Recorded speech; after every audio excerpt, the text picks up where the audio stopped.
Chapter 767. Han Shu and Rose had no idea that the gods in Hushvale City were panicking because of them. At this moment, all their attention was focused on leaving Hushvale City, and they had no mind to pay attention to anything else. Although Hushvale City was huge, the two of them were rapidly approaching the city gate they had come from as they hurried on without any hesitation. As the battle at God Swamp Pharmacy had attracted the attention of too many divine guards, Han Shu and Rose did not encounter too many obstructions. The few divine guards they encountered along the way did not even dare to stop them. They would automatically give way to Han Shu and Rose when they appeared. After Han Shu and Rose disappeared from sight, they hastily sent word to their divine guard chiefs. Therefore, the whereabouts of Han Shu and Rose had never escaped the grasp of the Hushvale City divine guards. The patriarchs of the major family clans and city lord Hoffs were the first to learn of Han Shu's intentions. They all headed towards the city gate. Rose closely followed behind Han Shu. After the two had fought a bloody battle, she gradually gained an unusual level of trust in Han Shu. The fact that Han Shu could calmly and unhurriedly fight his way out of the encirclement gave Rose a great deal of confidence. Just like Phoebe, Fanny, and the others, Rose, who thought that she was going to die for sure, began to trust Han Shu blindly. As she followed behind Han Shu and looked at Han Shu's majestic back, not only did Rose not feel the slightest fear, she even felt a little excited. She could not wait to continue killing and challenge the true experts of Hushvale City. Han Shu's brows were tightly bunched. He knew that all the experts of Hushvale City must have been mobilized by now. Perhaps there were experts from the nearby city gates. It would not be easy to escape from Hushvale City unharmed. Han Shu was thinking about what he should do next. Before Han Shu and Han Shu got close to the city gates, he sensed something unusual from the surrounding energy towers. The power of the boundary that enveloped the entire Hushvale City had suddenly increased. The energy towers and boundary towers in the city glowed brightly as they activated all the energy crystals in them, strengthening the boundary around Hushvale City. Just like in the City of Shadows, there were only a few openings in the city gates. There was no way that Han Shu alone could break through the boundary formed by hundreds and thousands of energy towers and boundary towers. Therefore, he had no choice but to use the openings in the city gates to escape. However, those city gates would normally be guarded by nearly 1,000 divine guards when there were no major incidents. Tonight, the city gates would be even more heavily guarded. Han Shu understood that by the time he arrived at that city gate, he would be in for a bloodbath that was unavoidable. Only by escaping from Hushvale City in a bloody battle would his journey to Hushvale City come to a perfect end. Otherwise, Han Shu would have no choice but to use the demonic blood disassembly to escape. Rose, on the other hand, would undoubtedly die. Not only would she die, but she would also be subjected to the inhumane torture of Hushvale City before she died. Han Shu put on a gloomy face and did not say a word. As he hurried on, he couldn't help but turn his head to look at Rose. To Han Shu's surprise, Rose, who had been treating Han Shu coldly, put on a sweet smile when Han Shu turned to look at her. In a somewhat excited manner, she said, "I know. We will definitely make it out of Hushvale City alive." Han Shu was stunned. On one hand, it was because of Rose's attitude towards him. On the other hand, it was because of Rose's baseless confidence. Rose, who had always been cold and indifferent to Han Shu, had an outstanding appearance to begin with. Her sweet smile made Han Shu momentarily absent-minded. For some reason, he was confident that they would be able to escape unscathed. However, his confidence was just as baseless as Rose's. Because of Rose's sweet smile, the invisible layer of ice between them seemed to have melted. Han Shu, who was surrounded by all the experts in Hushvale City, suddenly felt that this journey had become interesting. The city lord and the patriarchs of major family clans in Hushvale City had learned of the whereabouts of Han Shu and Rose through various channels. These wily old foxes had guessed that Han Shu was planning to barge through the city gate. They led their elite divine guards towards the city gate. The House of Simon, one of the 4 major family clans of Hushvale City, was located very close to the city gate. The city gate was guarded by the House of Simon. When Weston, the patriarch of the House of Simon, received the news from the House of Hoffley, he led the elite divine guards of the House of Simon to the city gate. There were originally 700 divine guards stationed at the city gate. In addition to the 500 most elite divine guards of the House of Simon, Weston had brought a total of 1,300 divine guards. Every one of the 500 elite divine guards of the House of Weston was a late-stage mid-god. The 3 high god experts of the House of Simon in Hushvale City, other than the chief of the Fourth Order, were all gathered at the city gate. As soon as Weston arrived, he calmly instructed, "Don't gather together. Spread out on both sides of the city gate and make a path. After the 2 enter the path, we will attack from both sides." Weston had learned from the chief of the Fourth Order just how powerful Han Shu and Rose were. He knew that Han Shu and Rose were like trapped beasts. Crazed high gods were terrifying, especially 2 of them. Under Weston's instruction, the House of Simon's divine guards dispersed and cleared a path leading to the city gate. The divine guards spread out on both sides of the path and looked ahead with cold eyes, waiting for Han Shu and Rose to walk right into the trap. "Brother-in-law, with this, our House of Simon will have 2 chief of divine guards. I should be the one to fill Eugene's vacant position." Anchor was a cultivator of the energy of death. He had been in charge of the northern fortress for less than 100 years. He had returned to the House of Simon because he coveted Eugene's position as chief of divine guards. Originally, Weston had told him that Hoffs would never give the position to his House of Simon. Anchor, who was utterly disappointed, did not hold any hope. Little did he expect that such a major event would happen in Hushvale City, and cause Hoffs to suddenly change his mind. Anchor was rather excited and couldn't control his emotions. Weston shot a glance at Anchor and said in a deep voice, "That will have to wait for the 2 to kill. Don't think that this matter is in the bag. Who knows, there might be an accident along the way." Anchor chuckled, shook his head, and replied, "What accident can there be? Even if the 2 of them possess the strength of the city lord, it will be impossible for them to break out of our encirclement of more than 1,000 men. Besides, we have 500 of our House of Simon's most elite divine guards with us." After hearing Anchor's words, Weston, who had been calmly waiting for Han Shu and Rose to arrive, felt that Anchor's words made sense. He was very confident in the elite divine guards of his House of Simon. There was no way that the 2 of them could break out of the encirclement. "I'm not worried that they will break out of the encirclement." Weston put on a faint smile and said, "I'm just worried that the 2 will immediately turn around and leave. That way, the other family clans will benefit from it." Anchor stared blankly for a moment before he agreed. "That's right. We have more than 1,000 men here. As long as they aren't fools, they will definitely retreat after they get here. Brother-in-law, it seems that we should give them some hope. Otherwise, the other family clans will benefit from it."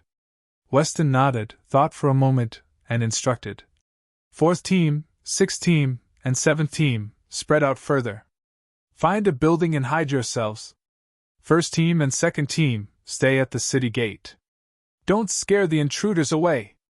Following Weston's instructions, the elite divine guards of the House of Simon spread out even further.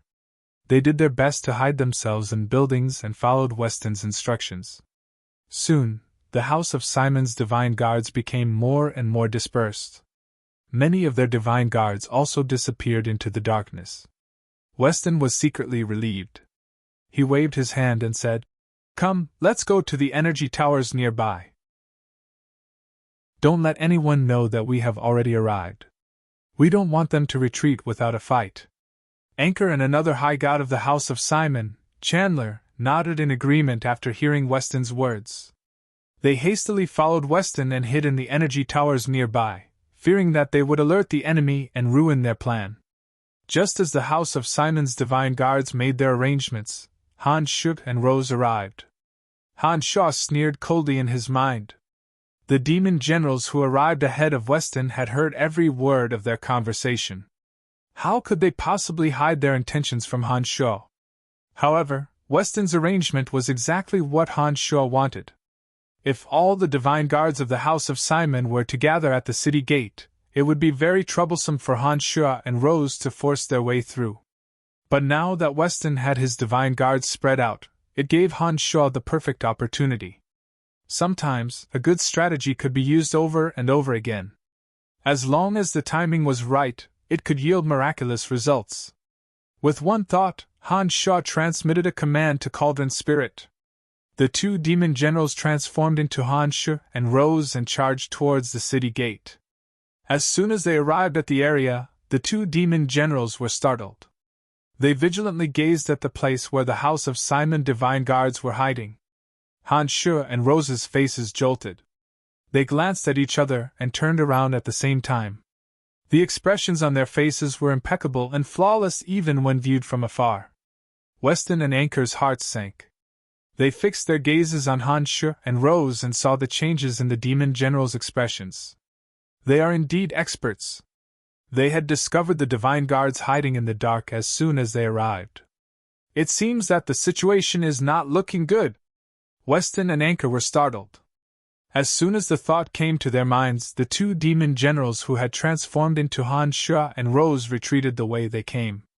They had retreated. God damn it, chase after them. Before Weston could react, Anchor, who was waiting to take over Eugene's position as chief of divine guards, took the lead and charged out of the energy tower.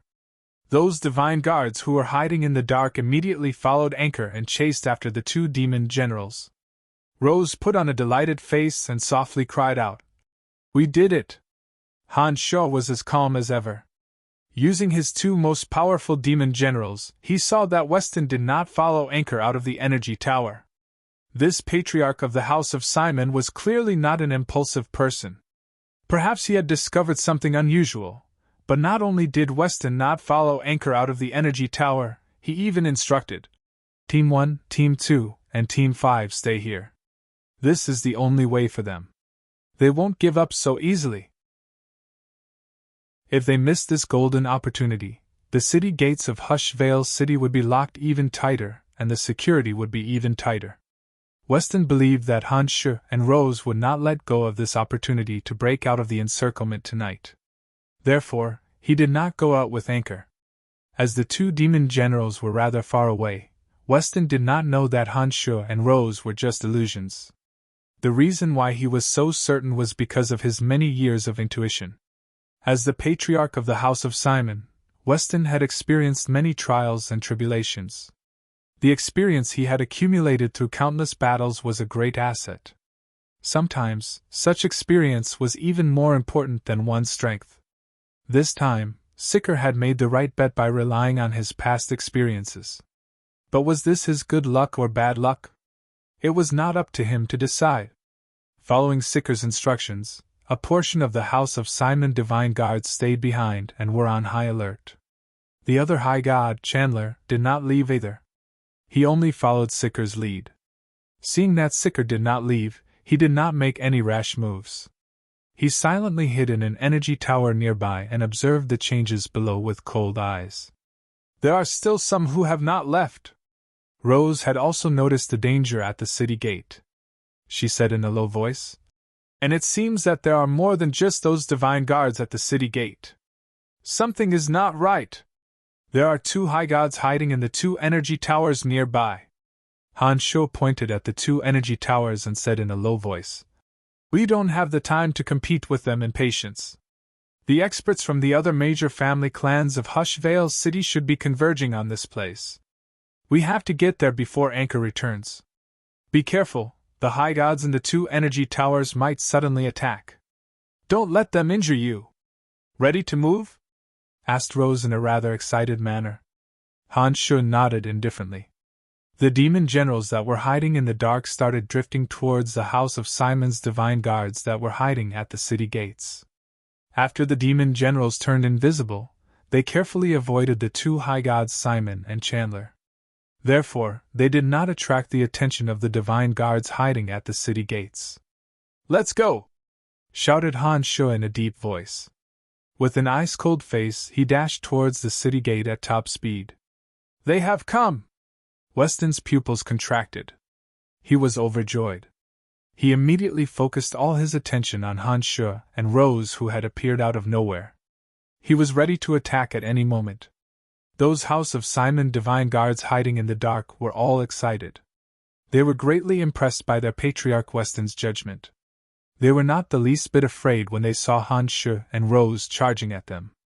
They felt that under Weston's leadership, they would surely be able to slay Han Shu and Rose. Following Weston's instructions, the path leading to the city gate was deliberately left open for Han Shu and Rose to enter. Han Shu knew what Weston was planning. However, he had no other choice. He had to force his way out of the city gate. Therefore, he had to go through that path. 17 flying swords whistled across the sky. Amidst the scalp-numbing whistling noises, Han Shu and Rose followed behind the 17 flying swords. Han Shu knew that there were many divine guards lying in ambush around the path. The 17 flying swords, as though they had eyes of their own, purposefully flew towards the secluded corners and killed the divine guards who thought they were hiding. At the same time, the demon generals that were scattered around the divine guards materialized into blurry shadows and attacked their targets. Caught off guard, many divine guards of the House of Simon were struck by the demon generals and killed in an instant. The ghostly wails and wolf howls resounded. Although the divine guards knew the weaknesses of the demon generals beforehand, they were powerless against the sudden attack. The demon generals usually attacked in large groups, and did not give the divine guards any chance to react. They were killed in an extremely short period of time. The elite divine guards of the House of Simon were hiding in the dark. However, Han Shu's attacks seemed to have eyes of their own as they targeted those divine guards who were hiding in the dark. The demon general's sudden transformation was even more stealthy than the divine guards. The divine guards were caught off guard and let out miserable shrieks. Weston wore an astonished face on his energy tower. He did not expect that Han Shu could have such miraculous foresight. Seeing that the divine guards hiding in the dark were being ambushed by the demon generals, Weston immediately issued a new order. "Stop hiding and come out! These two are determined to break through the city gate today. I would like to see how they are going to kill their way out." Han Shu and Rose advanced at high speed. They constantly dealt with the long-range attacks from the divine guards around them. Han Shu released the Jade Flame Shuttle, Poison Dragon Cloud Net, Green Phosphorus Gravel, and Banner of Hallucination and sent them flying towards the divine guards in all directions. The Jade Flame Shuttle was passed while the Poison Dragon Cloud Net descended from the sky. The poisonous cloud was as corrosive as the 17 flying swords. The green phosphorus gravel incinerated anything it came into contact with. The Banner of Hallucination had folded the figures of Han Shu and Rose into many different shapes. In an instant, many divine guards were affected by the Cyan Demon Blaze Shuttle, Venomous Dragon Cloud Net, and Green Phosphorus Sand. The demonic weapons that Han Shu had repeatedly tempered were more and more vicious than the last. They were extremely lethal to their divine bodies and divine souls. For a moment, the divine guards were thrown into confusion. Many of them were engulfed in flames. Some were impaled by the Cyan Demon Blaze Shuttle, while others were entangled by the Venomous Dragon Cloud Net and turned into skeletons. The Banner of Hallucination had folded into many different shapes. The attacks coming from all directions were indistinguishable. The pressure on Han Shu and Rose was greatly reduced. They continued to charge forward. With the support of the many demonic weapons, the two arrived at the city gate in no time. There were naturally more divine guards at the city gate. The city gate was locked from the inside. It became Han Shu's last hurdle. Han Shu took out a large handful of pearls of annihilation and threw them at the city gate without even looking at them. Ever since he had used the pearls of annihilation, Han Shu had become very interested in explosive demonic weapons. He had learned a new method from Cauldron Spirit that increased the power of the pearls of annihilation by several times. After throwing a large handful of pearls of annihilation, the entire Hushvale city seemed as though it was about to collapse. Earth-shattering explosions sounded from the city gate. Many divine guards were sent flying in all directions. It was a gruesome sight to behold. The city gate was blasted open by the dozens of pearls of annihilation. Chapter 768. The violent explosion from the city gate instantly blasted dozens of divine guards into pieces of flesh and blood. The earth-shattering rumble alerted everyone nearby. The city gate of Hushvale City could not withstand such a violent explosion, and was blasted wide open. "Run!" shouted Han Shu in a deep voice. He raised the power of his various demonic weapons to the limit, and attacked the house of Simon divine guards that were surrounding them from the dark. Weston and Chandler flew down from the energy towers and attacked Han Shu and Rose at the same time. The 17 flying swords suddenly appeared in front of Han Shu. The 17 flying swords interweaved into a curtain of light that completely blocked the area in front of Han Shu, preventing Casey and Chandler from attacking. Rose knew that Han Shu's main purpose was to buy time for her. As long as Weston and Chandler were stopped, the ordinary divine guards with their demonic weapons and demon generals wouldn't be able to effectively stop her. Despite being in such a perilous situation, Han Shu was willing to take the risk to buy time for her. This gave Rose a wonderful feeling. She turned her head to look at Han Shu, who was wearing a cold and callous face as he intercepted Weston and Chandler with his 17 flying swords. Traces of gratitude appeared in Rose's eyes. She turned around and left. While Han Shu was obstructing Weston and Chandler, and while the divine guards around her were being bombarded by demon generals and demonic weapons, Rose successfully passed through the broken city gate and arrived outside of Hushvale City. The 17 flying swords crisscrossed and suddenly stopped above Han Shu's head. Han Shu's heart sank. He immediately turned around and flew out of Hushvale City. "Go to hell!" A furious roar sounded from afar. A jet-black spear streaked across the sky like a bolt of black lightning. It carried an astonishing amount of darkness energy, and suddenly attacked Han Shu. As soon as Weston and Chandler heard the roar behind them, they simultaneously launched attacks at Han Shu with all their might in an attempt to stop Han Shu. Weston was a mid-stage high god and Chandler was an early-stage high god. Although it wasn't easy for Han Shu to deal with them, it wasn't too much of a problem. The 17 flying swords intertwined behind Han Shu like streaks of lightning and dispersed Weston and Chandler's attacks. However, the jet-black spear possessed astonishing power. It was rather difficult to deal with the lightning-fast attack of the spear. At this moment, with so many divine guards surrounding the city gate, if Han Shu were to turn around and deal with the spear behind him, he might not have the chance to leave the city. The 17 flying swords that had dispersed Weston and Chandler's attacks did not have the time to return to Han Shu's back. However, the spear was still flying at him like a shadow. Han Shu steeled his heart. Instead of turning around to deal with the spear, he charged at the city gate that had yet to be fully sealed by the new divine guards. Han Shu's 2 hands were constantly moving forward to deflect the incoming attacks. Invincible Omen Body was automatically activated. Even if an ordinary mid-god's attack landed on his Invincible Omen Body, it would not cause any damage to him. Bang! The spear whizzed through the air and pierced at Han Shu's back. The demon's lair edge shot out from the torn clothes on his back and blocked the spear. A surge of ferocious darkness divine energy suddenly surged into Han Shu's back from the demon's lair edge. The Invincible Omen Body instantly withstood the assault of the darkness divine energy. The all-out attack from Hafs, the city lord of Hushvale City, was no trivial matter. Even the Invincible Omen Body could not neutralize all the energy. The area on Han Shu's back suddenly caved in as though it was pierced by a sharp awl. Han Shu tasted something sweet in his mouth. 2 streaks of blood flowed out from the corners of his mouth. Han Shu immediately knew that he had been injured by the all-out attack from the late-stage High God City Lord. Fortunately, the Invincible Omen Body had neutralized most of the energy. Otherwise, the attack would have pierced through Han Shu's back and rendered him unable to fight on the spot. 2 streaks of blood flowed out from Han Shu's back. Han Shu took a quick look at his body and immediately realized that his injuries were not serious. With the help of Haf's attack, Han Shu flew even faster towards the city gate.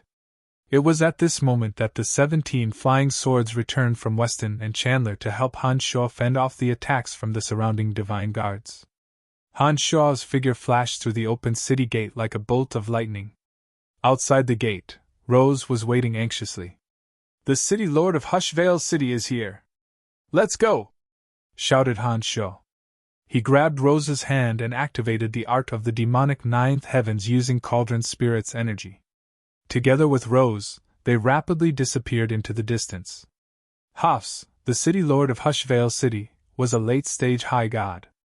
With the help of the 17 flying swords and Cauldron Spirit's energy, Han Shuo believed that his strength would not be inferior to Hafs. However, Hafs had brought several high gods of Hushvale City with him. Simon and Chandler were also waiting at the city gate. The patriarchs and high gods of 2 other family clans were also rushing towards the city gate. As long as Han Shuo wasn't crazy, he would know that it would be unwise to fight them at the city gate at this time. If he were to be surrounded by so many high gods, Han Shuo would have absolutely no chance of breaking out of the encirclement other than using the blood disassembly. The blood disassembly was too damaging to his demonic body and demonic arts. Han Shuo would not use it unless absolutely necessary, especially when his cultivation of demonic arts was progressing at a slow pace. Rose possessed mid-stage high god strength. Although her speed was much faster than an average person, Han Shuo believed that she was still inferior to Hafs, who was also a late-stage high god of darkness. Han Shuo, who was flying at full speed with the help of Cauldron Spirit's energy, was much faster. Therefore, Han Shuo had to pull Rose away from the city gate. The 2 demonic figures flashed outside Hushvale City and rapidly disappeared into the thicket of ancient trees and shrubs. Hafs, along with his family clan experts and Simon, closely followed Han Shuo and Han Shuo. Hafs wore a malevolent face. As he flew, he shouted, "Search! I have shot that youngster with my spear. He won't be able to get far. Whoever kills them will be the one to fill the gap left by Eugene's death." It was at this moment that the patriarchs of the other 2 family clans finally arrived. They happened to hear Hafs shout. The 2 patriarchs, who were still shocked by the tragic scene at the city wall, immediately led their family clan divine guards and chased after Han Shuo and Han Shuo. Hafs took the lead. He, Weston, Chandler, and a few other high gods flew at high speed towards the direction Han Shuo and Han Shuo had escaped. Hushvale City had been plunged into chaos, and countless divine guards were killed. Not only that, the intruders had managed to break into Hushvale City. If word of this were to spread, Hafs would be utterly humiliated in the Darkness Dominion. The status of the House of Hoffley in Hushvale City would also be questioned. This was the last thing Hafs wanted. Weston, the patriarch of the House of Simon, too, was filled with rage. The House of Simon was in charge of guarding the city gate. Yet, Han Shuo and Han Shuo had killed their way out of their tight encirclement. This was a great humiliation to the House of Simon. Given Haf's temper, he would surely seek revenge. Most importantly, the House of Simon had just lost more than 200 elite divine guards. The earth-shattering explosion at the city gate alone had killed nearly 100 of their divine guards. Those elite divine guards had been painstakingly recruited by the House of Simon for tens of millions of years. Each and every one of them was incomparably precious. How could the House of Simon not be enraged by the loss of more than 200 of their elite divine guards? The experts of Hushvale City left the city and entered the vast mountain range in the vicinity with various motives. Without the ubiquitous energy towers and energy boundaries, the mountain range was now filled with towering ancient trees and towering mountain peaks that reached into the clouds. Concealment was everywhere. For the experts of Hushvale City, the difficulty of finding a single person in the mountain range had increased by 100 times. At first, Rose, whose hand was pulled by Han Shuo, was very nervous about Hafs, the city lord of Hushvale City, chasing after them. But gradually, Rose noticed that the high gods of Hushvale City were getting further and further away from them. Not only did Han Shuo not slow down, he even increased his speed. It was as though he knew every region of the mountain range like the back of his hand. He constantly changed his position as he traveled, widening the gap between him and Han Shuo. Rose was relieved. With that, Rose could think about other things. Then, she discovered that her delicate hand was tightly grasped by Han Shuo's big and rough hand. Han Shuo's big hand was thick and warm. His meridians were pulsating vigorously. Rose suddenly felt that her palm was covered with sweat. She immediately realized that she had been overly nervous. With some peculiar emotions in her heart, Rose turned her head to look at Han Shuo, who was right in front of her. She discovered that Han Shuo's face was calm and unwavering. Blood was flowing out from the corner of his mouth, but he was still confident. His face was as angular as a sculpture, brimming with the toughness and callousness that a man should have. Even the blood stains on the corners of Han Shuo's mouth seemed to be filled with charm. Rose, who was about to wipe the blood stains off Han Shuo's mouth, did not act rashly. Instead, she stared blankly at Han Shuo. For a moment, her mind was filled with all sorts of thoughts. Perhaps, only a man like Han Shuo could stand proudly above everyone else, Rose thought to herself. After going through so much with Han Shuo, not only did she no longer have any prejudice against Han Shuo, she even admired Han Shuo's tenacious and indomitable character. He was decisive, steady, unscrupulous in achieving his goals, and would never give up. All these qualities were concentrated on a single person. How could a person like him not succeed when he still had unlimited potential and terrifying strength? Han Shuo did not pay any attention to Rose, who was beside him. He continued flying at high speed with a calm face. He sneered in his heart and listed Hush Vale City as his new enemy. What Han Shuo and Rose had done in Hush Vale City today would shock the entire Hush Vale City. Even if Han Shuo and Rose changed their appearances and went into hiding, their identities would be discovered by Hoffs sooner or later. Hush Vale City would not let such a great humiliation go so easily. A grudge had been formed. What Han Shuo was thinking about was how to deal the greatest blow to Hush Vale City's strength so that Hoffs and his family clan would have no time to deal with Han Shuo, the malefic star of Hush Vale City. Suddenly, Han Shuo turned around and said to Rose in a deep voice, "We are the hunters in the mountain range. They have chased us for so long that they have dispersed. Now, the stage is ours." Chapter 769. As soon as they escaped from Hush Vale City, it meant that Han Shuo and Rose were safe and sound. There were plenty of cover in the vast mountain range, and there was no boundary that shrouded the sky. Han Shuo and Rose were like fish swimming in the sea. They no longer had to worry about being surrounded. Instead of rushing forward desperately, Han Shuo and Rose used the omnipresent vision of demon generals to weave through the forest in search of the best hiding spot. A rock wall shrouded in mist became Han Shuo and Rose's temporary hiding spot. Han Shuo and Rose stood still on the rock wall. Han Shuo let out a soft sigh and smilingly said, "The mist is thick. Unless an expert like Hoffs comes, no one will be able to detect our presence. Let's take a break and wait for those from Hush Vale City to arrive." The pursuers from Hush Vale City had been left far behind by Han Shuo. It would take some time for them to arrive. Han Shuo and Rose could take this opportunity to rest and wait for the pursuers. "Can you let go of me now?" asked Rose softly with her head lowered. Han Shuo stared blankly for a moment. It was only then that he realized that he was still holding onto Rose's hand. Han Shuo immediately let go of her hand and sat cross-legged on the ground. He closed his eyes and tried to adjust his breathing. "How are your injuries? Are you all right?" Rose hesitated for a moment before she asked in a soft voice. Han Shuo opened his eyes and looked at Rose. He smilingly shook his head and said, "I'm fine. Don't worry. Thank you for stopping them and letting me escape," said Rose. Han Shuo could sense the change in Rose's attitude.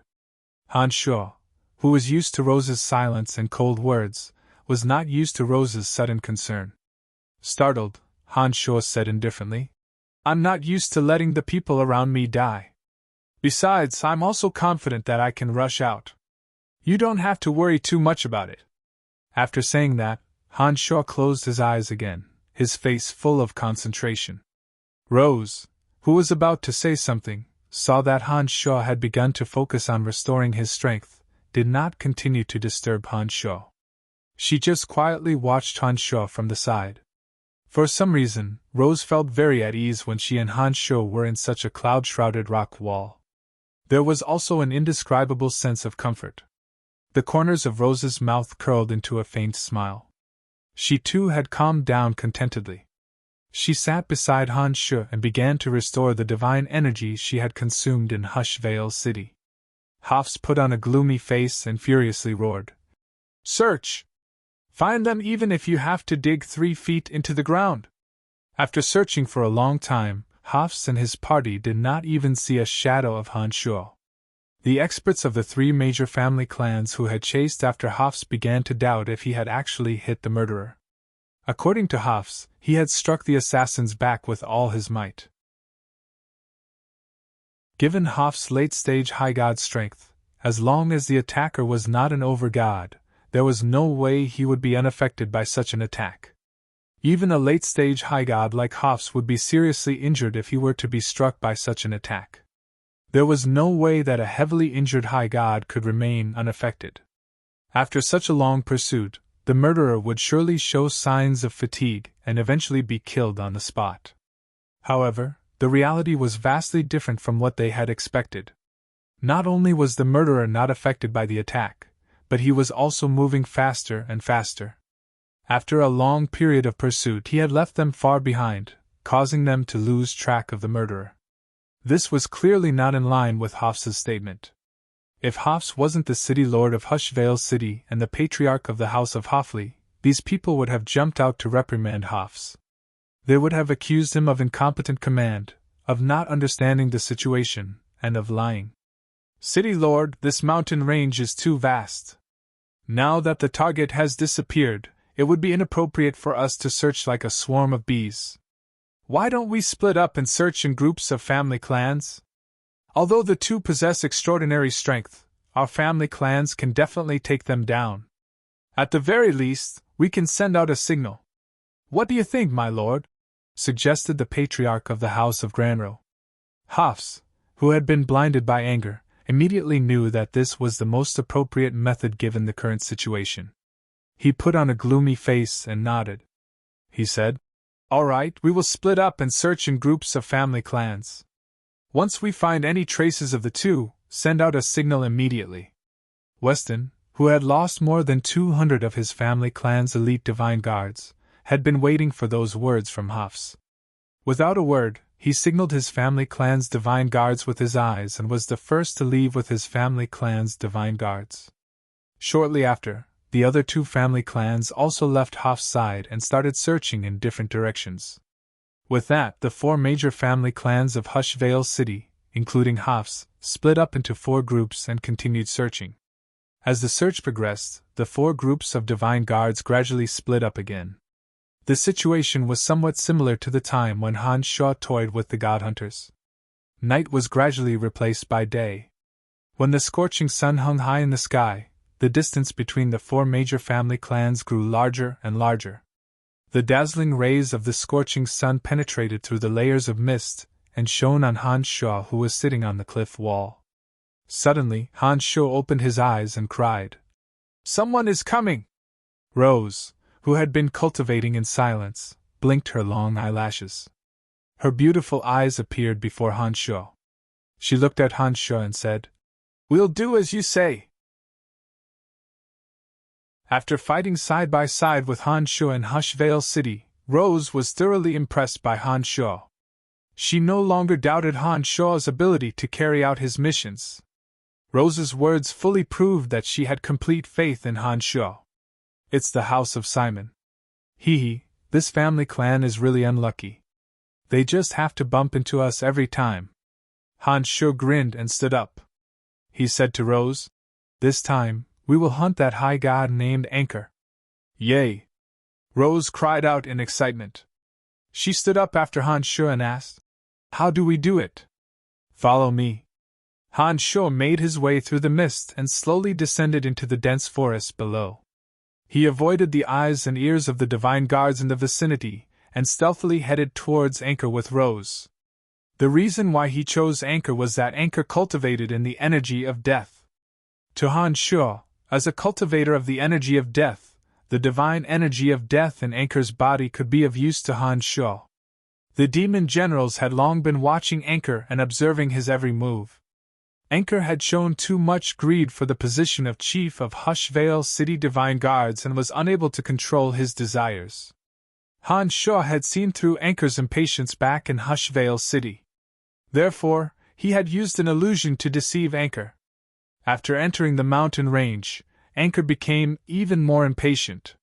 He constantly yelled at his subordinates to spread out and search further. Given the strength of these divine guards, even a dozen of them wouldn't stand a chance against Han Sho and Rose. Anchor's orders clearly showed that he did not care about the lives of his divine guards. Perhaps he was hoping that Han Sho and Rose would kill those divine guards and expose their whereabouts so that he could lead more divine guards to encircle and annihilate them. Having missed the scene of Han Sho and Rose killing divine guards, Anchor had yet to realize just how terrifying Han Sho and Rose were. At this moment, Anchor's greatest wish was for Han Sho and Rose to appear as soon as possible so that he would have the opportunity to obtain the position of Chief of Hushvale City Divine Guards. Perhaps the creator deities had been moved by the hope in his heart. Han Sho and Rose's silhouettes gradually appeared in the distance. They were walking towards Han Sho step by step. Anchor was overjoyed. After praising the creator deities in his heart, he immediately shouted, "Kill them!" These divine guards of Anchor's had charged out of Hushvale City together with him. Just like Anchor, they did not know just how terrifying Han Sho and Rose were. Yet, under Anchor's command, they charged out fearlessly. Their hearts were filled with excitement. Han Sho nodded at Rose. Taking advantage of the fact that the divine guards of the House of Simon had yet to approach, he flew towards Anchor smilingly. Before Anchor's excited smile could fade away, the 17 flying swords whizzed out from his body and enveloped Anchor.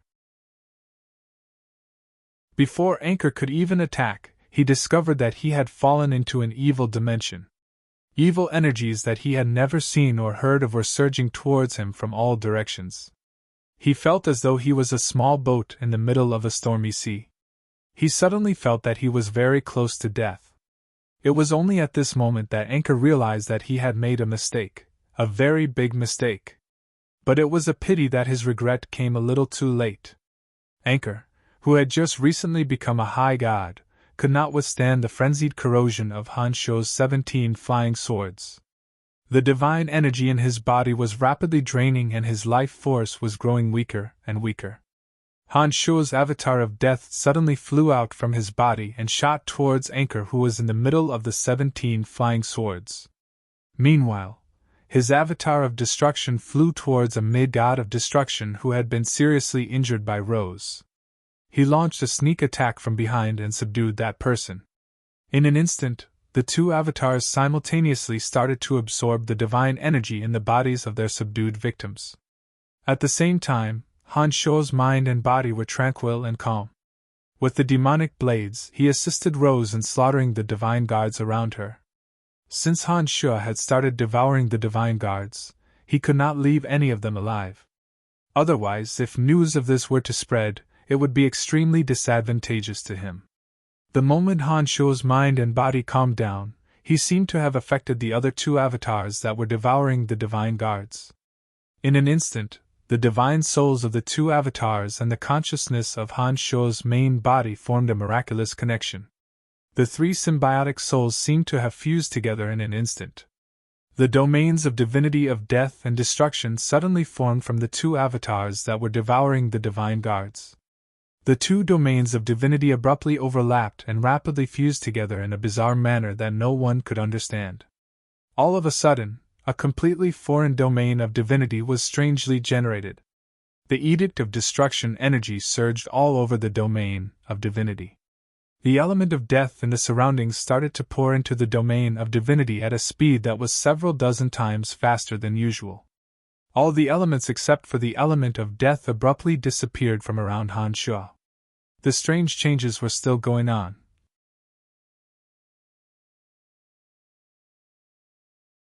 Chapter 770. Tiny threads suddenly appeared in the fused domain of divinity. Han Sho could clearly sense those tiny threads, but he couldn't see them with his naked eyes.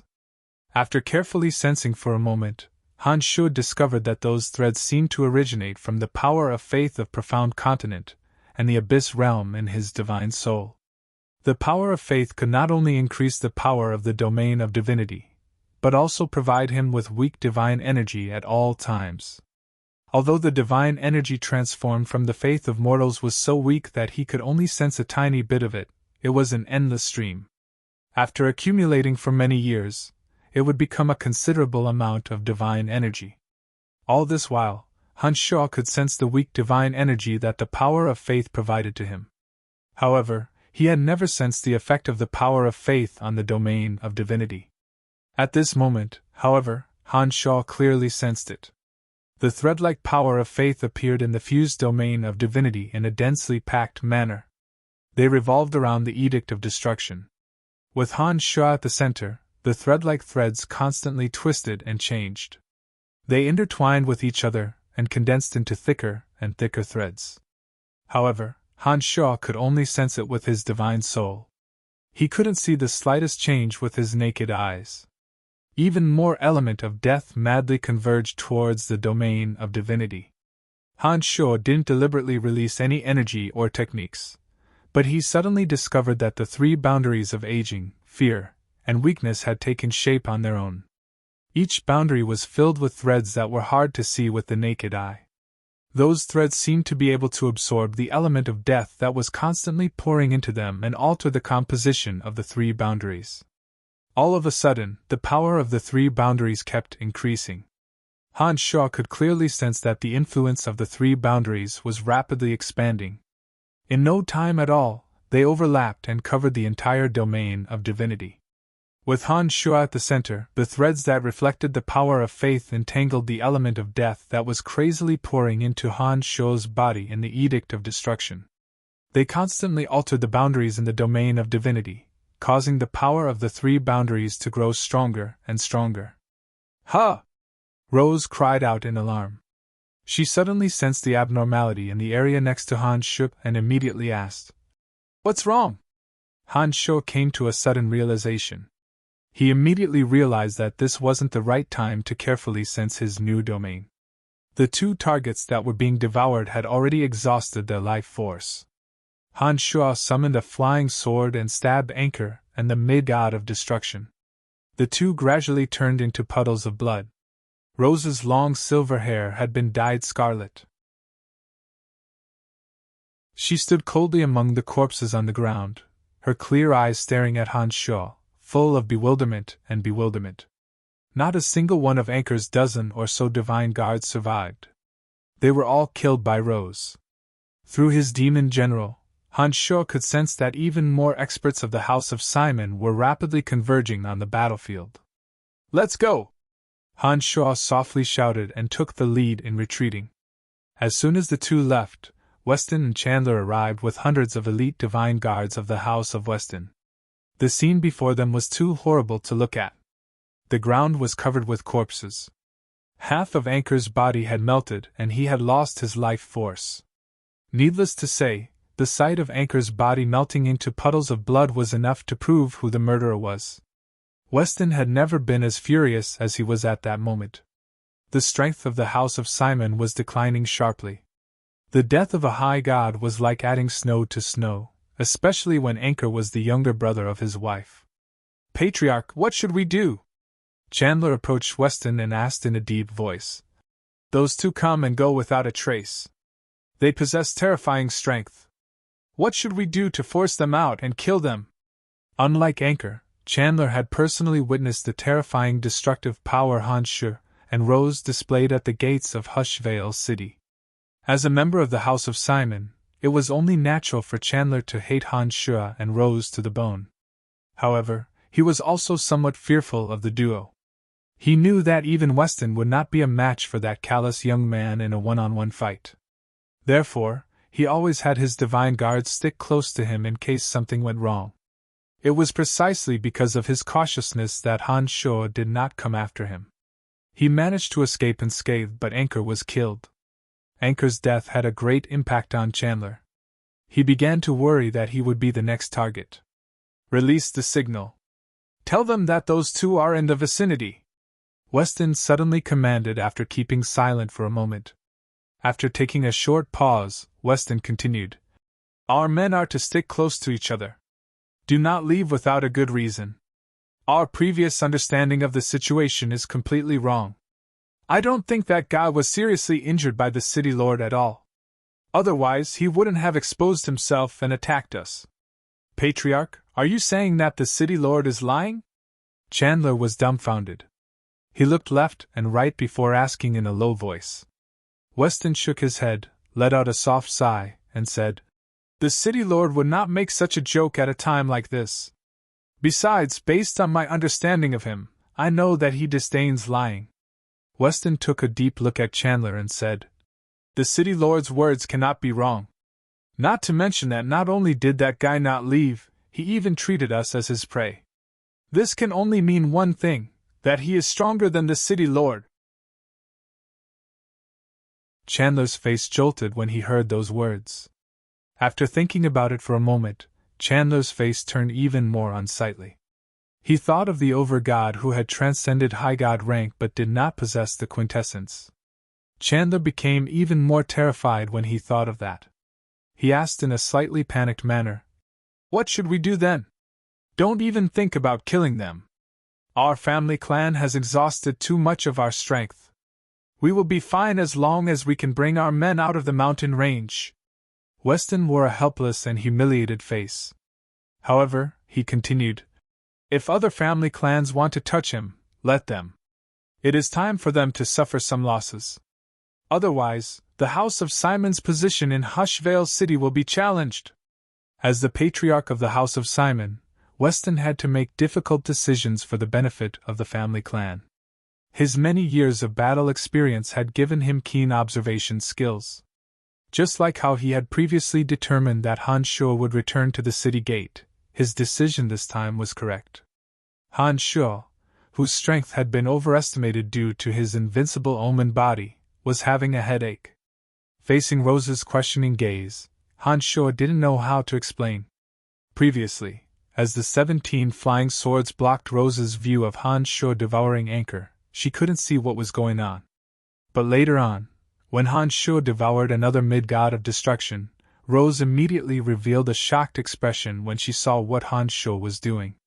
God hunters were hated by everyone on Elysium. Obviously, Rose knew about the existence of god hunters. She watched as Han Shuo devoured that mid-god of destruction. She was extremely shocked. She did not expect that Han Shuo was a notorious god hunter. After the two successfully escaped from that area, Rose continued to look at him suspiciously, which made Han Shuo feel very uncomfortable. They came to an ancient tree with dense foliage. Han Shuo braced himself and asked, "Why are you looking at me like that? Do you know?" Rose looked deeply at Han Shuo and asked, "Are you a god hunter?" "No, I'm not," Han Shuo firmly denied. Then, he solemnly explained to Rose, "God hunters are a group of people who cannot control their desire to devour. Their minds are occupied by greed. They are a special group of people who wholeheartedly seek to devour the divine energy of others to increase their own strength. This group of people have their own alliances and organizations. Their desire to devour has replaced the rationality of an ordinary person. As long as they are alive, their desire to devour will continue to exist, causing them to constantly devour. I don't need you to explain that to me. I have been on Elysium for a much longer time than you. I know about god hunters." After taking a short pause, Rose calmly continued, "Could it be that you are different from them?" "Of course I am." Han Shuo put on a faint smile and said, "I can overcome the desire to devour and will not be affected by greed. As long as I don't want to, even if you trap someone in front of me, I will not devour them. They are a group of people who are dominated and influenced by greed. I, on the other hand, am different. I can control my desire and do such things rationally." "I don't believe you. I have never heard of anyone who can overcome that desire. Once it starts, there is no stopping it." Rose's slender brows were tightly bunched. She softly sighed and asked, "Why are you such a person?" Hansho put on a faint smile and said, "You should know very well whether I am such a person or not. If I were a god hunter, everything I do would be for the sake of devouring others. Since we have known each other for so long, have you realized that I do things for the sake of devouring others?" Rose stared blankly for a moment after hearing Hansho's words. She carefully thought for a moment, and realized that Hansho's words made a lot of sense. She had known Hansho for quite some time, and she knew that god hunters were driven by the desire in their hearts. If they did not devour others for a period of time, they would feel very uncomfortable and would act involuntarily for their goals. Rose and Hansho had been together for quite some time. Because of their master-slave relationship, Rose had never left Hansho's side. During that period of time, she really did not notice any abnormal behavior from Hansho. Not only was Hansho behaving normally, but he was also clearly an extraordinary individual who had an extremely strong will and could control himself to the greatest extent. Such a person was obviously different from a god hunter. Rose couldn't be sure. After a long while, she doubtfully asked, "No one can overcome that desire. You say you can?" "I believe that there are definitely people who can overcome that desire. It's just that most people don't know about it." Hansho let out a soft laugh and said, "You will slowly come to understand the truth. We will be spending a lot of time together in the future. I'll believe you for now," Rose mumbled. Suddenly, she recalled something and cried out in surprise again. "Right, I remember that when you devoured that mid-god of destruction, he was clearly there, but you seemed to be fighting not far away from him. Could it be that you used that life form to devour him? If that's the case, you won't be affected." Hansho knew that he and Rose would be spending a lot of time together in the future, and that sooner or later, she would learn about the secret of his avatars. After hesitating for a moment, Hansho replied, "More or less." Hansho did not explain too much and decided to wait for Rose to find out about it. Rose did not pursue the matter. She was very curious about Hansho. But when she saw that Hansho had no intention of talking about it, Rose decided not to pry too much.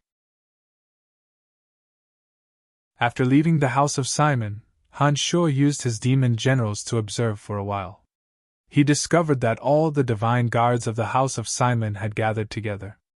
Hansho knew that with Weston on his guard, it would not be easy for him to find another opportunity to strike. The family clans of Hushvale City who had received Weston's message were converging on the area. Hansho and Rose hastily retreated from the area. By the time City Lord Hafs and the others arrived, Hansho and Rose had long vanished from the area. They had once again conducted a carpet search around the area. But as the boundaries were clearly visible, they did not discover anything. Very soon, these people dispersed again and continued to search this mountain range in groups of clans. The few chiefs of Hushvale City also dispersed. Some joined their family clans, and some acted alone. They expanded the search area. For the next half a month, Hansho would kill whenever he had the chance. Before the main force could approach, he would use the omnipresent patrolling ability of his demon generals to retreat. Nearly 100 divine guards and 2 high gods from the House of Hafs and House of Salohauser were killed in the span of half a month. No matter how cautious Hafs and the others were, the number of casualties would only increase. Once the distance between the divine guards and the divine guards reached a certain distance, a massacre was inevitable. After that, no matter how hard they searched, they could not find even a shadow of Hansho and Rose. In the vast mountain range, Hansho and Rose were like 2 invisible men. They would constantly kill the divine guards around them. No matter how hard they tried, they could not find any trace of them. Fear shrouded all the ordinary divine guards. Even the high gods of the few family clans were frightened out of their wits. They no longer dared to spread out and gathered together. They were so close to each other that they could arrive at any moment if they called for reinforcements. None of them dared to underestimate the 2 murderers who seemed to be invisible. Hafs felt that the past half a month had been the most frustrating period of his life. Almost all the expert family clans in Hushvale City had mobilized their forces, but not only did they fail to find the 2 murderers, they were constantly being killed. Hafs grew more and more irascible. Sometimes, he would lose control of his temper and severely punish his divine guards for the slightest mistake. Those divine guards of Hafs had served Hafs for many years, and they knew that Hafs had gone mad. No one dared to provoke him, or even get close to him. Even some of the elders of the house of Hafli were apprehensive. They feared that Hafli would be so mad that he would attack them without a care for anything else. "What's the point of hiding? Come out and fight me one-on-one if you have the guts." "God damn it, I guarantee that I will not use a single divine guard around me," roared the furious Hafs from the bushes. His voice spread far and wide. Hafs was infuriated.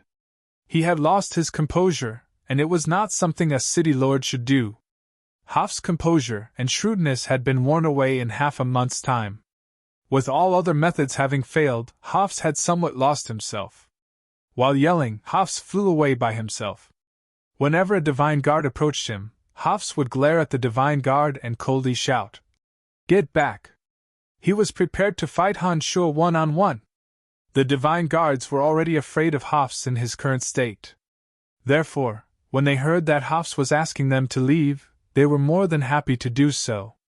They obediently kept a distance from Hafs and allowed him to fly away by himself. The experts of the Hafli family originally wanted to go after Hafs. But after thinking about Hafs' strength and how much more terrifying Hafs would be in his berserk state, they decided not to worry about him. Having Hafs in an extremely irascible state around them was a form of torture. The Hafli family divine guards secretly rejoiced when they saw Hafs taking the initiative to leave. They thought to themselves, "You can do whatever you want. After all, those two probably won't provoke you. Since there's nothing we can do about it, we might as well stay out of it. Come out! Come out!" roared Hafs as he flew further and further away from the group. Hafs' roars were so loud and clear that Han Shuo and Rose, who were hundreds of miles away, could hear him loud and clear. Rose was amused by Hafs' craziness. She smiled sweetly and said to Han Shuo in a low voice, "Look, that guy is going crazy because of you."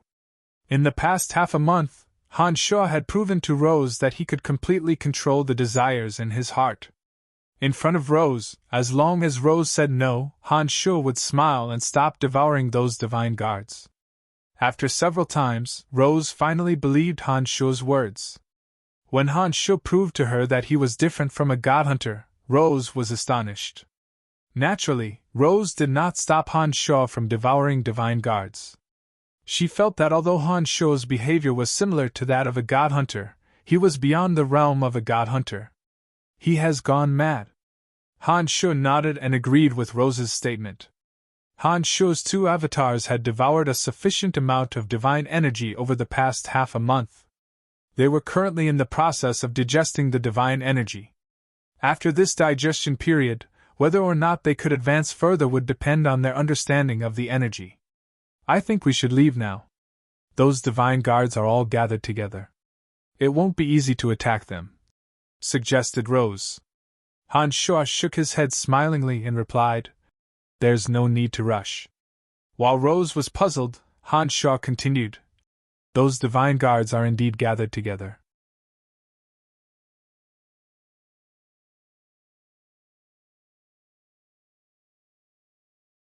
Chapter 771. Han Shuo knew that it was impossible for Han Shuo and Han Shuo to reconcile with Hushvale City.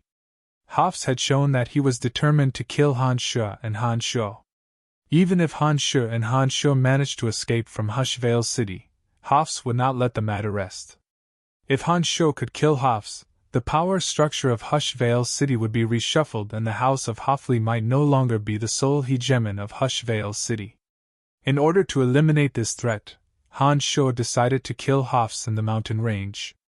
Besides, Han Shuo also wanted to see if the Avicii god-slaying sword formation combined with Cauldron Spirit could kill a late-stage high god. This was an opportunity and a challenge for Han Shuo. Therefore, Han Shuo did not want to let it slip by. Rose was evidently frightened by Han Shuo's decision. From her point of view, it was unwise to fight Hafs head-on. Putting aside the question of whether or not Han Shuo could defeat Hafs, once the noise of their battle attracted the attention of the experts of Hushvale City, Han Sho would be in an extremely disadvantageous position. But Rose knew that she could not persuade Han Sho. Seeing that Han Sho had made up his mind to fight Hafs, she could only sigh helplessly in her mind. She secretly complained about Han Sho's audacity. She bunched her brows and said, "All right, I'll hold the line for you." As a mid-stage high god cultivating in the energy of darkness, Rose knew that she was no match for Hafs. Once Han Sho and Hafs start fighting, she would do her best to eliminate the threats in the vicinity for Han Sho, and do her best to buy time for Han Sho. "You just need to loiter in the vicinity. I know better than you whether or not someone is approaching us. Don't worry, Hafs can't stop me," said Han Sho confidently. Han Sho was very confident. At this moment, Hafs had completely lost his mind and was drowning in rage. Han Sho, on the other hand, was incomparably calm. Han Sho knew that he had gained the upper hand even without a fight. Rose put on a bitter smile when she heard Han Sho's words. She suddenly felt that she couldn't help Han Sho much at a crucial moment. She felt somewhat useless. As a high god, Rose had rarely experienced such a feeling of uselessness. She felt rather strange this time. Han Sho did not say anything to Rose. By the time he made his decision known, he had already started moving towards Hafs at high speed. A dozen or so demon generals in the vicinity had already spread out in Hafs' direction. They were doing the most meticulous surveillance of that area. Every protruding boulder, every towering tree, and every shrub were quickly reflected in Han Sho's mind. Before Han Sho arrived, he had already grasped the terrain of the area like the back of his hand. Once the battle starts, Han Sho would be able to make use of the advantages he grasped to evade or attack. Unlike the other high gods who died in the Hell of Avicii, Hafs possessed late-stage strength and was extremely experienced in combat. The darkness divine energy contained in that black spear was extremely ferocious. Han Sho knew that Hafs was a formidable opponent. Han Sho had no choice but to go all out and make use of every advantage he could to prepare for the battle. Gradually, Han Sho arrived at the area where Hafs was. Hafs was still howling in a frenzy. His voice spread far and wide like ripples on water. The shrubbery close to Hafs was shredded into pieces as though it was sliced by a sharp blade. "Just stay close to me. Don't come any closer." Han Sho's body suddenly came to a halt in midair. He adjusted his state of mind to its optimal state, and slowly took a deep breath. Rose, who was following closely behind Han Sho, nodded indifferently. She knew that she was not as strong as Hafs and that she would be discovered if she got too close to Hafs. That way, Han Sho would not be able to conceal his presence and Hafs would immediately know that someone was coming. Rose was rather worried about Han Sho. She stammered for a moment before she softly said, "Be careful. Don't worry, there won't be any problems." Han Sho put on an indifferent smile, and his eyes gradually turned cold and fierce. It was as though all emotions had vanished from his body. His mind entered a state of absolute calmness that was most suitable for combat. In the next moment, Han Sho's figure gradually turned blurry. Rose watched as Han Sho got further and further away. Suddenly, she discovered that as Han Sho's figure disappeared, his aura also began to fade. Finally, she could no longer sense any trace of Han Sho's aura in her divine soul. Rose was astonished. She put on a bitter smile and shook her head. She mumbled to herself, "Just how many more secrets do you have?" Hafs roared furiously as he walked further and further away. Suddenly, Hafs quietened down. His crazed eyes looked around and his brows were slightly bunched. He suddenly felt that something was wrong. It was as though someone was hiding in the dark and watching him silently like a wild beast. The feeling came so abruptly that Hafs instinctively raised his guard. Could it be that the two have really come? Hafs grew even more astonished when such a thought suddenly appeared in his mind. He did not hold much hope when he shouted and howled. He did not think that Han Sho and Rose would pay any attention to him. However, the feeling of being watched felt so real. Based on his many years of experience, Hafs knew that it was no illusion. Before he arrived, he had ordered the divine guards around him to stand down. Even the experts of his family clan were ordered to stay put. The person hiding in the dark was definitely not someone from Hushvale City. The uneasiness that Hafs felt as though he was sitting on pins and needles made him calm down. His eyes were still filled with intense crazed glints as he constantly scanned the surroundings. His divine soul was also doing its best to detect any abnormalities in the surroundings. Wisps of dark smoke flew out from his body and gradually spread to the surrounding shrubs and towering ancient trees. After a while, Hafs grew puzzled. The feeling of being hidden in the dark did not disappear. However, the darkness divine energy that flew out from his body did not detect any signs of life in the vicinity. This made him more and more uneasy. Hafs once again released his darkness divine energy and leaped into the sky. He looked down coldly from above and tried his best to find the target that made him uneasy. However, the feeling was still there, but the target was nowhere to be found. "Come out! Come at me if you have the guts! Don't keep hiding!" Hafs suddenly shouted. He was getting impatient. A figure abruptly appeared beside an ancient tree. The figure raised his head and looked at Hafs in the sky smilingly. He said, "You have injured me. Ha ha, I'm here to let you have a taste of being attacked from behind. It's really you!" Hafs was so angry that he started laughing. He suddenly leaped down from the sky. Boundless aura of darkness abruptly formed around his body. In an instant, the aura of darkness revolved around his jet-black spear. He thrust the spear towards the top of Han Shuo's head at extreme speed. The spear emitted strange noises when the aura of darkness was attached to it. The spear moved like a bolt of black lightning. It was so fast that the spear's afterimage could no longer be seen. In an instant, endless darkness came down from above. It was as if the day had been swallowed by the darkness. This area was suddenly plunged into absolute darkness where one could not even see their own fingers in front of them.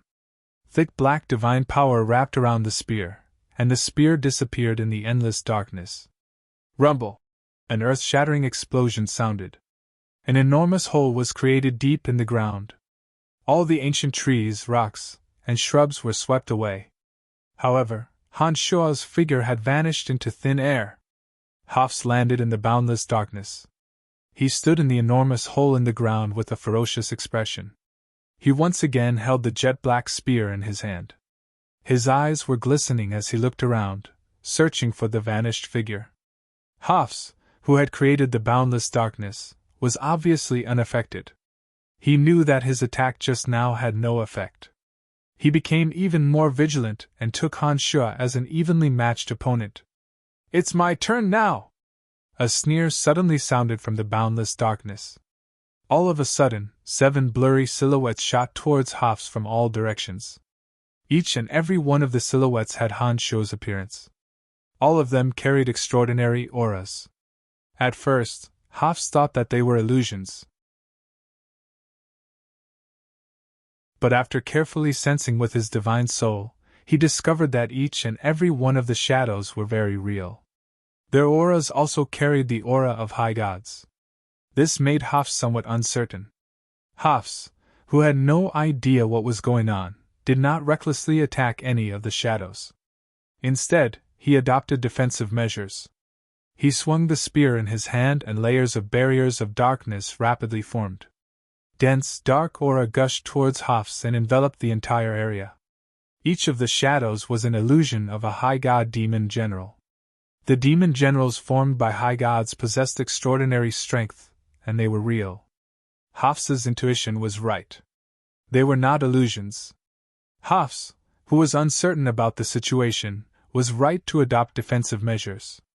However, Han Shuo's purpose was to force Hafs to adopt defensive measures. Only by doing so would Han Shuo be able to fully control the 17 flying swords and allow them to deploy the Avicii god-slaying sword formation to trap him. Once Hafs was trapped by the 17 flying swords, Han Shuo would be able to attack with all his might without having to worry about anything else. The 17 flying swords whizzed out. The shadows formed by the demon generals vanished into thin air. Only Han Sho was left standing proudly in front of Hafs. It really was just an illusion. Hafs stared blankly for a moment. The disappearance of the demon generals formed by Han Sho had caused him to doubt his intuition. He had assumed that the demon generals formed by Han Sho were just illusions. With that, Hafs had fallen for Han Sho's trick again. Under Han Sho's control, the 17 flying swords pierced towards Hafs, who was in the middle of the dense aura of darkness. However, as though they had struck an incomparably pliable cotton ball, the 17 flying swords failed to pierce through the darkness' divine energy, and arrived before Hafs. A late-stage high god is indeed powerful. Han Sho praised in his mind. He then said to Cauldron Spirit in his consciousness, "Gather your energy. It seems that if I want to defeat him, I will have to borrow your energy." Cauldron Spirit wasted no time and immediately channeled the energy of demon generals into Han Sho's body to assist Han Sho in his battle against Hafs.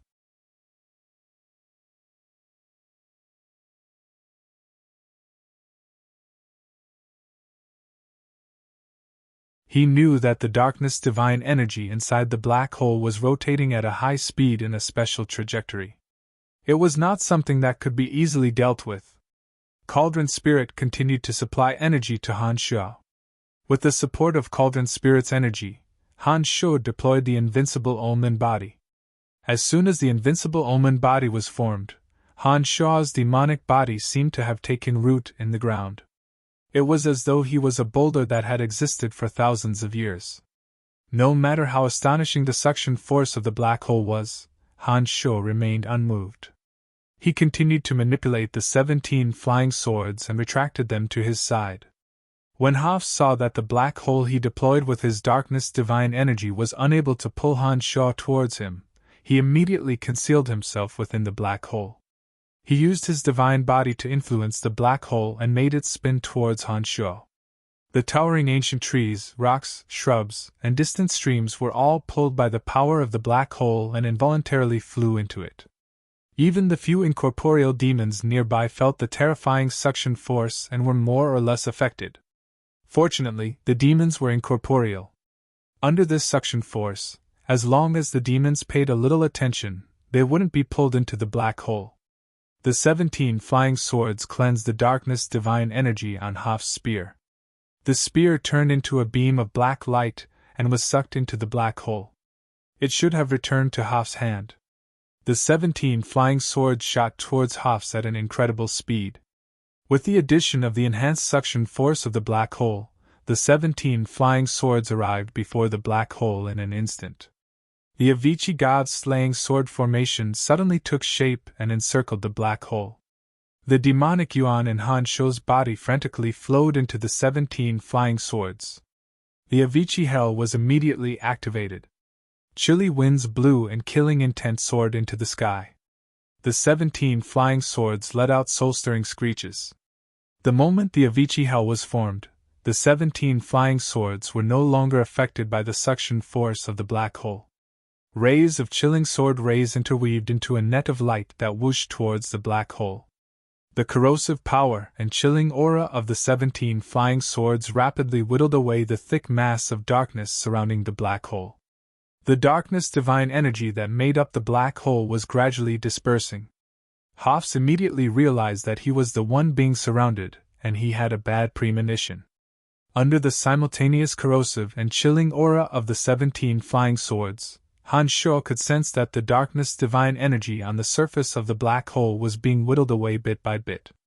The black hole was also shrinking and becoming smaller and smaller.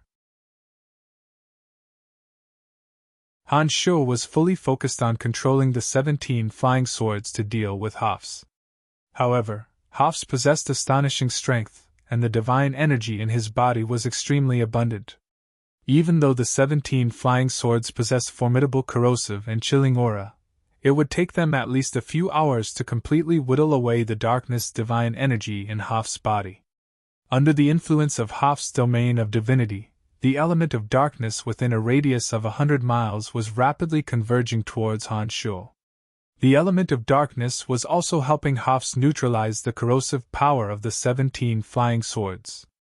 With that, it would be even more difficult for Han Sho to whittle away the darkness divine energy in Hoff's body with the Avicii Hell. Hoff's, who was inside the black hole, had nothing to fear. He was also using the terrifying suction force of the black hole to digest the demonic yuan Han Sho had poured into the 17 flying swords. The reason the 17 flying swords were not affected by the black hole was that they were continuously supported by the demonic yuan in Han Sho's body. All of a sudden, the battle between the two had turned into a battle of attrition. To Han Sho, if he were in any other situation, he wouldn't mind fighting against Hoffs in a battle of endurance. In a battle of endurance, Han Sho believed that with the help of the cauldron spirit that provided him with an endless supply of energy, there were very few people who could win against him in a battle of endurance. Hoff's was no exception. If there were no mishaps, Han Sho was certain that the final victor would be Han Sho. However, although this mountain range was separated from Hush Vale City, it was still part of Hush Vale City's territory. Most importantly, there were divine guards of Hush Vale City and experts from the 3 major family clans searching for Han Sho's whereabouts. Given how loud the battle was, those experts from far away must have heard the commotion and rushed over. Under such circumstances, once more experts from Hush Vale City arrive, Han Sho and Rose, who had exhausted too much energy, would be in a very passive position. If Hoffs were to engage Han Sho in battle, Han Sho and Rose would be in a very disadvantageous position. After a series of thoughts flashed through Han Sho's mind, a thought suddenly struck Han Sho. He recalled the miraculous effect of fusing the domains of divinity of his 2 avatars. Back then, when the domains of divinity of his avatars fused together, it was extremely domineering and repelled all other elements. Only the element of death was left. With that thought, the 2 avatars gradually flew out from the cauldron of myriad demon in Han Sho's body. The 2 domains of divinity of death and destruction unfolded simultaneously. However, they did not fuse. Han Sho stared blankly for a moment. The energy of the 17 flying swords was stopped, and Hoffs nearly regained his senses. Han Sho's main body's attention was once again focused on controlling the 17 flying swords. The 2 avatars' divine souls continued to search for a way to fuse the domains of divinity. However, even after trying for a while, they still could not find the gist of it. After carefully recalling the last time when the 2 domains of divinity fused, Han Sho suddenly seemed to have grasped something. His 2 divine souls tried to adjust the state of his soul imprint and the consciousness of his main body. Suddenly, a miraculous connection was formed between the 3 souls. Once again, the 2 domains of divinity started fusing. Countless threads that were hard to see with the naked eye filled the entire domain of divinity. The element of death from all directions frantically converged towards the domain. As the domain of divinity expanded, it inevitably came into contact with Hoff's domain of divinity of darkness. The new domain of divinity formed by the fusion of 2 mid-gods was extremely domineering and invasive. The moment Han Sho's domain of divinity came into contact with Hoff's domain of divinity, Han Sho's domain of divinity immediately displayed a belligerent nature. It instantly severed the element of darkness that was being transported into Hoff's domain of divinity, not allowing any element of darkness to approach that region. At the same time, the domains of divinity formed by Han Sho's 2 avatars were gradually closing in on Hoff's domain of divinity. Threads that were hard to be seen by the naked eye were flying at high speed in trajectories of the Edict of Destruction. The thin threads were madly absorbing the element of death that was converging from all directions. Han Sho's domain of divinity kept expanding. It was like a giant bubble that was desperately squeezing Hoff's domain of divinity. Hoff's domain of divinity was being pressured by an external force. Clouds of pitch-black aura swirled around Hoff's domain of divinity. They formed barriers of darkness around Hoff's domain of divinity. Under the deliberate manipulation of Han Sho and Hoff's, the 2 domains of divinity pushed against each other, either giving way to the other. Logically speaking, the domain of divinity of 2 mid-stage mid-god avatars should not be able to contend against Hoff's domain of divinity because the 2 were on completely different levels. However, The domain of divinity formed by the fusion of the two mid-god souls of Han Shuo's domain of divinity was actually on par with Hoff's domain of divinity. It was nothing like the domain of divinity of an ordinary mid-god which could be destroyed with a single blow. With that, Hoff's had to expend a lot of energy and mental energy to control his domain of divinity. His black hole was gradually weakening under the corrosion of the 17 flying swords. Hoff's domain of divinity was showing signs of defeat.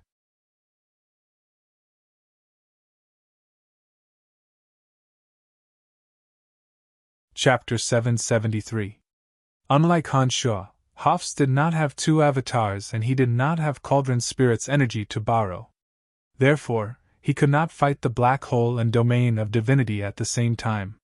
Gradually, Hoff's domain of divinity was reduced to a very small area. The element of darkness in the surroundings no longer surged into his domain. All of a sudden, Hoff's felt remorseful. He began to feel that it was a mistake for him to come alone. But unfortunately, this was not the time for regrets. No matter how much Hoff's regretted his decision, he could not turn the situation around. All he could do was try his best to support the black hole with the aura of darkness. Gradually, Hoff's felt more and more exhausted. When the element of darkness within a radius of 100 miles could no longer flow into his domain of divinity, his divine energy of darkness could no longer be replenished. Moreover, with Han Shuo's peculiar domain of divinity, and the 17 flying swords closing in on him, Hoff's divine energy was being digested to a great extent. It would be great if those fellows came after hearing the commotion. Hoff suddenly had such a thought. He did not know if his luck had come, but the experts of Hushvale City seemed to have heard the cries in Hoff's mind. Hoff's, who was fully focused on defending against Han Shuo's terrifying attacks, was unaware of what was happening around him. But Han Shuo, who had the vision of his demon generals, discovered what was happening. Those experts were experts from several major family clans of Hushvale City. The few leading them possessed high god strengths. These people must have heard the commotion between Han Shuo and Hoff's. They all knew how terrifying Han Shuo was. Therefore, when they arrived, they brought their family clan's divine guards with them. They formed a ring around Han Shuo and encircled him. Rose was still unaware of the situation around her. She was still roaming around the vicinity, as instructed by Han Shuo. Originally, Han Shuo hoped that Rose could help him hold off some mid-god divine guards. But when those high gods rapidly approached, Han Shuo knew that Rose, who didn't know much about the situation around her, would suffer a calamity sooner than expected. Although Hoff seemed to be on the losing side, he possessed late-stage high god strength. Han Shuo could not kill Hoff's in a short period of time. Han Shuo's mind raced as he searched for a way to kill Hoff's. Suddenly, Han Shuo instructed Cauldron Spirit in his consciousness. "Lend me more energy. I need to deploy the second form of the Avicii God-slaying sword formation, deicide slash." "No!" Cauldron Spirit appeared rather appalled. It hastily explained. "The second form, deicide slash, requires a lot more energy to activate. Although I can give you more energy, your body definitely won't be able to withstand it. Once you use deicide slash, your demonic infant will most likely be injured. I know what I have to do. Lend me more energy. And when my demonic infant reaches its limit, I demonic slash, I deicide demon deity demon infant can't take it anymore. Hurry up, time is of the essence," said Han Shuo impatiently. Han Shuo was, after all, the master.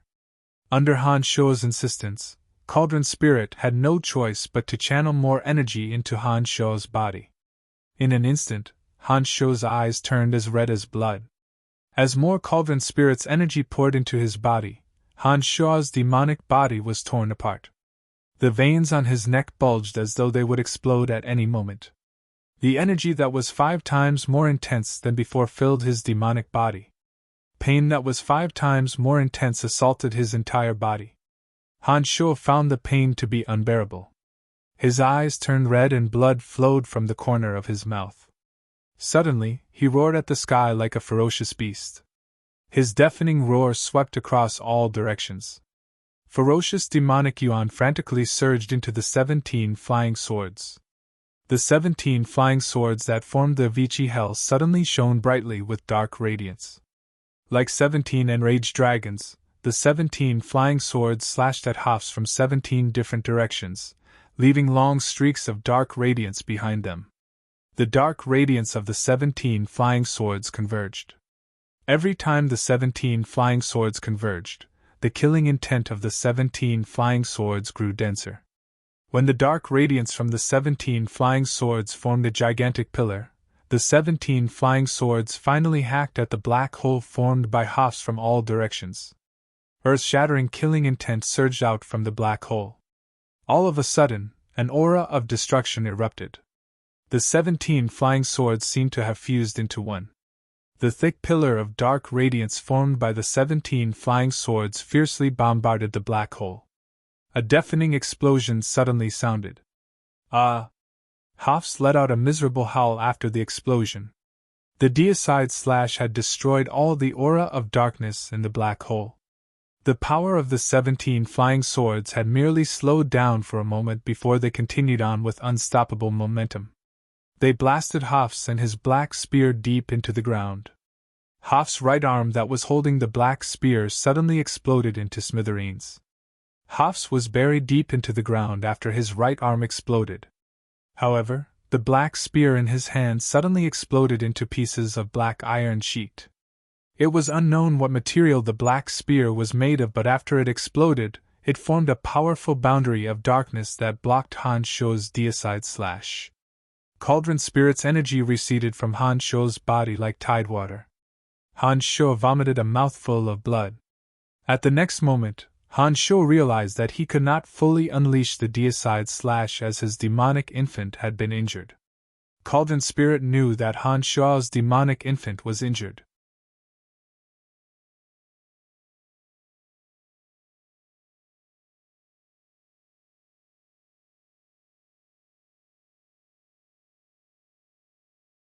Chapter 774. The news of Hoff's right arm being chopped off spread across the entire Darkness Dominion in no time at all. All the city lords and family clans were secretly discussing what happened in Hushvale City. All of a sudden, Han Shu and Rose became the most eye-catching characters in the Darkness Dominion. Although Han Shu and Rose had turned Hushvale City upside down, no one in Hushvale City had ever seen Han Shu. Therefore, until now, no one in Hushvale City knew who Han Shu and Rose were. According to the guesses of all the major family clans in Hushvale City, Han Shu and Rose were from the House of Saint. Wallace and Andre, of course, knew that the House of Saint had nothing to do with the incident. They came forward to refute the rumors, claiming that they had nothing to do with the incident in Hushvale City. With that, the situation became even more confusing. After Hoff's right arm was chopped off, he kept a low profile. He paid no attention to the happenings in Hushvale City and went into seclusion to recover from his injuries. Without Hoff's explanation, the rumors grew more and more complicated. Unknowingly, the image of Han Shu and Rose became more and more terrifying. ***** at the Saint residence in the City of Shadows. Wallace and Andre were dealing with yet another wave of questions from other city lords. Those city lords wanted to know if the two who caused such a huge commotion in Hushvale City were from the House of Saint. Who could it be?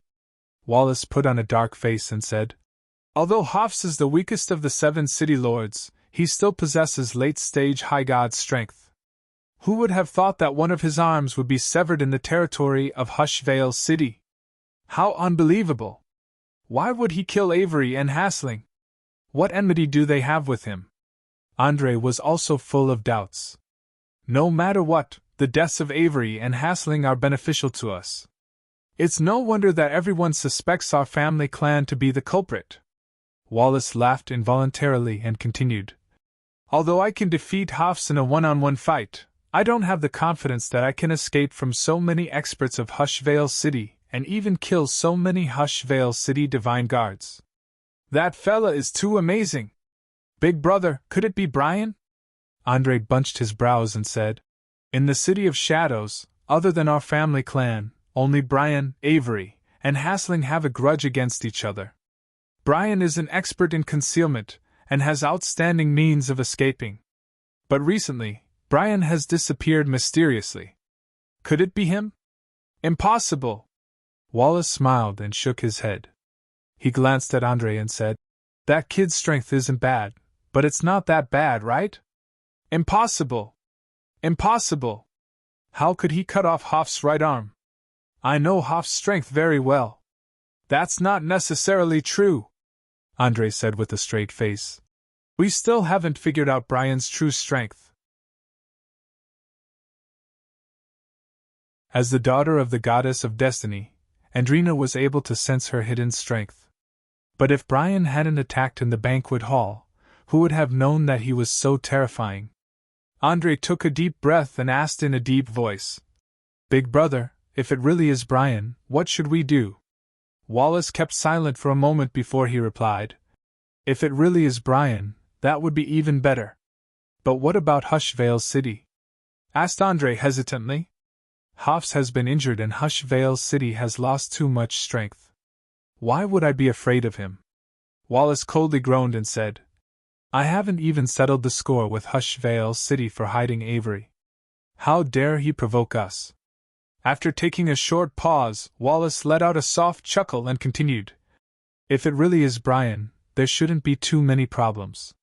When I met the Overgod of Darkness last time, I mentioned Brian to him. When the Overgod heard that the Goddess of Destiny had taken the initiative to express goodwill to Brian, he instructed my family clan to treat Brian well. What problem do you think he would have? The Goddess of Destiny sure is influential." Andre thought for a moment before he praised in a low voice, "That kid sure is lucky." "All right, even if it really is Brian, it won't matter," said Wallace smilingly. "But we must be worrying too much. That kid doesn't have that much power." The uproar in the outside world naturally spread to the Han family. When Sanguiner, Ballins, Gilbert, and the others heard the news, they immediately knew that Han Sho was the culprit. The reason was simple. When Han Sho left with the three, he happened to bring Rose with him. Also, before Han Sho left, he said that he was going to do something. He even felt that the three would get in his way and did not bring them along. After comparing the incident at Hushvale City, the three immediately realized that it was Han Sho and Rose who did the earth-shattering deed in Hushvale City. The three were pleasantly surprised. They were extremely impressed by Han Sho's strength. Soon enough, Emily, Phoebe Statholm, Mike Cotton, and the other important figures of the Han family learned the truth from the three. Statholm, Mike Cotton, and Emily knew what to do. They immediately forbade the three from spreading the news but discussed it in private. The Divine Guards of the Fifth Corps had also seen Rose. However, as there were many white-haired women in the Darkness Dominion and they did not know much about Han Sho, they did not think that Han Sho was the culprit. Therefore, only those in the Han family knew the truth. A month later, Han Sho and Rose returned to the City of Shadows. During this period of time, Han Sho collected many rare and precious medicinal herbs from Elysium and refined many medicinal pellets to nourish his demonic infant. After a month of recuperation, the demonic infant gradually recovered. However, it would still take some time for it to fully recover. Unlike the demonic body, the demonic infant was the foundation of a demonic art cultivator. It would be very troublesome to recover once it was damaged. This was also why Cauldron Spirit immediately withdrew its energy from Han Sho as soon as the demonic infant was damaged. While Han Sho used all kinds of medicinal herbs to nourish his demonic infant, he constantly practiced fusing two domains of divinity. During this period of time, Han Sho had found the knack of fusing two domains of divinity. He understood that once the divine souls of his avatars and the main body were aligned, he would be able to fuse the two domains of divinity. Han Sho had yet to fully understand the specific uses of the new domain of divinity. However, he knew that the new domain of divinity could rival Hoff's domain of divinity. After the previous battle, Han Sho had found a new direction of cultivation, fusion of energies. After a month of exploration, Han Shuo discovered that in the new domain of divinity, any boundary energy released by his avatars of death and destruction would increase several-fold. The speed of elemental energy absorption was also much faster than before. The domain of divinity also possessed a domineering and invasive nature. Han Shuo and Rose arrived at the City of Shadows before he could completely familiarize himself with the new domain of divinity. As Rose's silver hair was too eye-catching to avoid being noticed, Han Shuo asked Rose to cover her long hair with a green headscarf. This way, her most eye-catching features would be hidden. Han Shuo himself had heard some of the rumors that had been spreading around Hush Vale's city. He did not expect that he would become famous so quickly and become the center of attention of everyone in the Darkness Dominion. He found it rather strange. When Han Shuo arrived at the Han residence, he immediately calmed down when he saw that the Han family had taken on a brand new look. Rose seemed to be very curious about the scenery of the Han family. The decorations that were native to Profound Continent were to Rose's liking. She suddenly felt that even in a bustling city, life was not completely boring. However, what made Rose feel more at ease was Han Shuo. After spending some time with Han Shuo, Rose had gradually gained a better understanding of Han Shuo. She discovered that although she and Han Shuo had a master-servant relationship, Han Shuo had never treated her as a servant. He never yelled or ordered her around. Instead, he was very amiable. In times of crisis, Han Shuo, as the master, would take the lead and bear the burden. He would never let her, a servant, bear any burden. This made Rose less worried about the slave relationship between the two. Instead, she felt that it wasn't a bad thing to have such a relationship. After Han Shuo returned to the City of Shadows, Sanguiner, Han Shuo, Emily, Statholm, and the others immediately came out to greet Han Shuo. Soon enough, they arrived at a secret chamber to discuss what had happened after they parted ways. Nothing major happened in the City of Shadows. The only major event was that the 7th Core competition was about to begin. Those from the City of Shadows were very curious about Han Shuo's experiences in Hush Vale City. They kept asking about Han Shuo's situation in Hush Vale City. Han Shuo knew that with Sanguiner, Han Shuo, and Han Shuo present, it was impossible for the crowd not to know that he was the one responsible for the incident in Hush Vale City. Therefore, Han Shuo gave a brief account of what happened. Emily and the others kept glancing at Rose. They were secretly astonished by this silver-haired beauty's terrifying strength. They had no idea how Han Shuo managed to subdue such a beauty. "From today onwards, she is a member of our Han family," Han Shuo declared as he pointed at Rose. "Master, all the materials for the 8 Desolation and Torment formation have been transported to Hush Vale City. Should we find the largest gymnasium and deploy it?"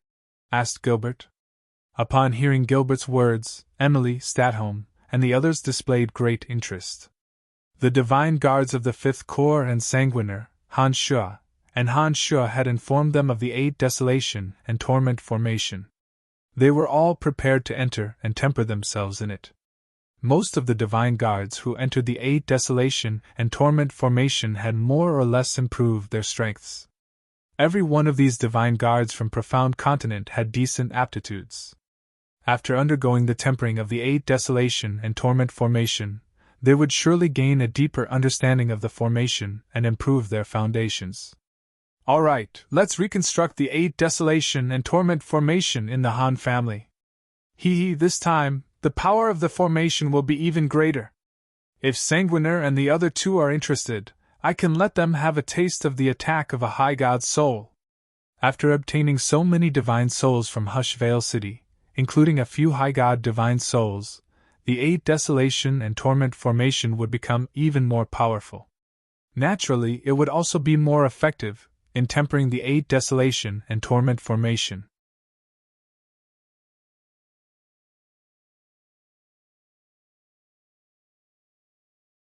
Chapter 775.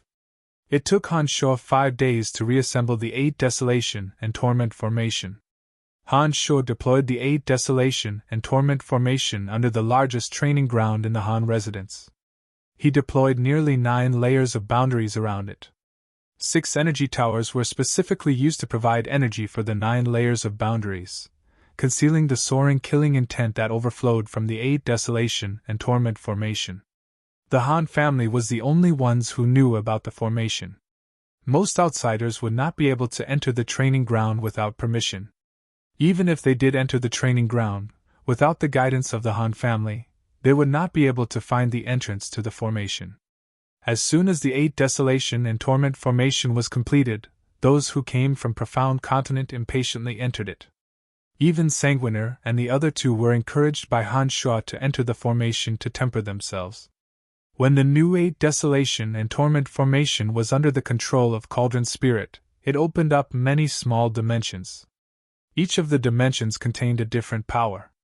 Han Shuo only came out after the 8 desolation and torment formation was completed. Statholm and the others entered the formation to cultivate. Han Shuo did not have to worry too much about his safety in the City of Shadows. He temporarily left the Cauldron of Myriad Demon in the formation to train those who entered. After Rose arrived at the Han residence, he arranged for her to stay in a secluded building. Rose was very quiet.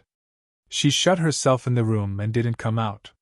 Han Shuo didn't have to worry about anyone recognizing her. After returning to the city for a few days, those in the House of Saint had urged him several times to finish deploying the 8 desolation and torment formation. Inevitably, Han Shuo paid a visit to the Saint residence. As the competition between the 7 core divine guards was just around the corner, Carmelita was not forced by her father to continue cultivating. After arriving at the Saint residence, the first thing Han Shuo did was chat with Carmelita about her recent life. Carmelita complained about how boring her days were. When Carmelita asked Han Shuo what he had been up to recently, Han Shuo told her that he was in Fort Lossberg and did not mention anything about what had happened in Hushvale City. Carmelita had also heard about what had happened in Hushvale City. However, she clearly did not suspect Han Shuo. Instead, she enthusiastically discussed the chaos that had befallen Hushvale City with Han Shuo. She sincerely admired Han Shuo and Rose, who had caused everything that had happened in Hushvale City. When Han Shuo heard Carmelita praising him without the slightest scruple in front of him, he felt a little strange. He chatted with Carmelita for a while before going to see Andre. The competition of the 7th Corps is about to begin. Since you have requested to participate, you should prepare in advance. After Andre asked Han Shuo to sit down, he went straight to the point. However, his eyes were fixed on Han Shuo as he probed. Where did you go previously? I was in Fort Lossberg. Fort Lossberg now belongs to my Han family. Of course, I have to manage it well, replied Han Shuo calmly. Han Shuo replied calmly. Andre's inquisitive gaze made Han Shuo realize that Andre was suspicious of him. His and Rose's actions in Hushvale City had been too conspicuous, and they would not be able to hide it for long. Han Shuo was still hesitating whether or not he should tell Andre everything. Brian, something big has happened in Hushvale City. Do you know about it? Andre's eyes were fixed on Han Shuo. He suddenly put on a warm smile and said, I don't know why, but I have a feeling that what happened in Hushvale City has something to do with you. Others, including my elder brother, don't think that you are capable of doing such a thing. Han Shuo's heart skipped a beat. However, he maintained a calm and natural expression on his face. He replied with a faint smile. Lord Andre, you really think highly of me? Andre's pupils contracted. He nodded and replied in a low voice. That's right. Over the years, I've always been a very accurate judge of character. But even after spending so much time with you, I've never been able to discover your true strength. If you hadn't chased after Portlam in the banquet hall, I'm afraid that I wouldn't have known that you possess high god strength. After taking a short pause, while Han Shuo was pondering with his brows bunched, Andre continued. So far, you are the only person who has managed to fool my senses. Therefore, I believe that it is not wrong to think highly of you.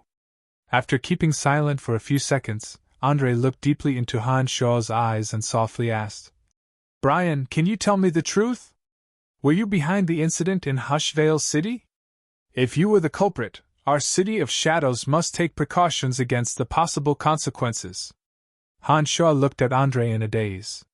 Han Shaw could sense sincerity from Andre. He knew that Andre had no ill intentions towards him. The House of Saint and his Han family shared the same interests. Avery and Hasling, whom Han Shaw had killed, were enemies of the House of Saint. From this perspective, Han Shaw's actions could be said to have fulfilled the wishes of Andre and Wallace. No matter how he looked at it, the House of Saint would protect him. Besides, it was only a matter of time before his actions in Hushvale City were discovered. Han Shaw knew that there was no need for him to hide anything from Andre. Han Shaw grinned and did not admit to anything. He took out 2 glassware from his space ring. Inside the glassware were the heads of Avery and Hasling. Andre did not need to explain or prove anything. With just a glance at Avery's head, he immediately knew that Han Shaw was the culprit behind the incident in Hushvale City.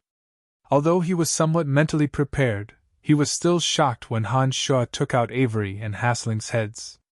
Andre took a deep breath. His voice was somewhat different from before as he said, "It's really you! It's really you! Oh my God, this is unbelievable!" Han Shaw was rather surprised by Andre's reaction. He had thought that Andre must have sufficient evidence to make such a solemn statement. But after seeing Andre's shocked expression, Han Shaw immediately realized that Andre was just guessing. Andre widened his eyes and looked at Han Shaw. The astonishment on his face lasted for a long time. Eventually, Andre took a deep breath and calmed his emotions. Immediately, he said, "Come, let's go to my elder brother's place. The incident in Hushvale City has gotten out of hand. We must discuss it with my elder brother." Soon enough, Andre led Han Shaw to Wallace, the city lord of the City of Shadows. Without saying a word, Andre placed Avery and Hasling's heads in front of Wallace. Then, he pointed at Han Shaw with a strange smile. Wallace stared blankly for a moment before his eyes lit up. He looked at Han Shaw with even more astonishment than Andre. He cried out in surprise, "It's you?" Han Shaw calmly admitted to it and nodded. Wallace was also dumbfounded by Han Shaw's admission. He stared at Han Shaw for a long time before he forced a smile and nodded. He mumbled to himself, "Unbelievable, unbelievable. Even I have misjudged you. It's really you." After taking a short pause, Wallace cried out in surprise, "How did you do it?" Han Shaw stared blankly for a moment before he shrugged and replied, "Just like that. Elder brother, I think we should handle this matter appropriately. Hafs of Hushvale City is a mad dog. He will not let this matter rest. We should prepare in advance," Andre said in a deep voice. "Don't worry. For the time being, no one will know that the incident in Hushvale City was caused by Brian." Wallace suddenly put on a smile and said, "Over the past few days, some of the major city's family clans that have a grudge against the House of Hoffley have claimed that they were the culprits behind the Hushvale City incident. 3 major family clans are willing to bear Hoffley's wrath." It was Han Shaw's turn to be surprised by those words. He forced a smile and asked, "What are those people after?" "The name," Wallace explained. "To be able to cut off Hoff's right arm, kill so many people in Hushvale City, and then escape unscathed. Is this something that just anyone can do? For those family clans, admitting to the incident in Hushvale City would mean that their family clan's name would immediately resound throughout the Darkness Dominion. Many experts might even go to their family clan to seek refuge with them. With that, their family clan's strength would rapidly increase. Brian, you might not know how much influence your actions in Hushvale City have in the Darkness Dominion." Andre put on a smile and continued, "In the Darkness Dominion, some women even deliberately dye their hair silver. That woman who was with you has become the object of many people's desire to imitate her. Don't you think it's very interesting?" Han Shaw laughed involuntarily. He did not expect that his and Rose's actions in Hushvale City would have such a huge impact. Therefore, you don't have to worry for the time being. Those family clans have attracted too much attention. As long as you don't jump out with Avery's head and say that you are the one who did it, no one will suspect you. Wallace comforted Han Sho. He smilingly said, "It seems that there will be a big change in the ranking of the Divine Guard chiefs of the 7 Divine Guard Corps." Andre nodded and replied, "Aobashi has always been the strongest among the Divine Guard chiefs. I reckon that this time, she will be ranked 2nd. Han Sho's ability to cut off Hoff's right arm and create rivers of blood in Hushvale City was not something that Aobashi could do. It was only natural that Andre and Wallace would think so. Andre and I will not tell anyone about what happened in Hushvale City. Tell those around you to keep quiet as well. For the time being, there won't be any trouble." After taking a short pause, Wallace continued, "Now that you have killed Avery, the position of Chief of the 5th Corps is firmly in your hands. You must take the competition of the 7th Corps seriously. Defeating Aobashi will greatly benefit your Han family. As for the competition of the 7th Corps, you don't have to worry about it. After all, your 5th Corps doesn't have many experts." It seemed that Andre and Wallace were certain that the 5th Corps would come in last in the competition of Divine Guards. Erebus and Aobashi were of the same opinion. "Got it," replied Han Sho with a nod. After discussing some details with Andre and Wallace, Han Sho left the Saint residence. In his mind he was thinking about how he should surprise the 5th Corps Divine Guards who came out from the 8 Desolation and Torment formation. The 5th Corps Divine Guards had made breakthroughs in all aspects after going through the 8 Desolation and Torment formation. They had great teamwork and coordination.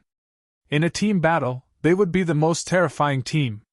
Han Sho believed that they would not disappoint him.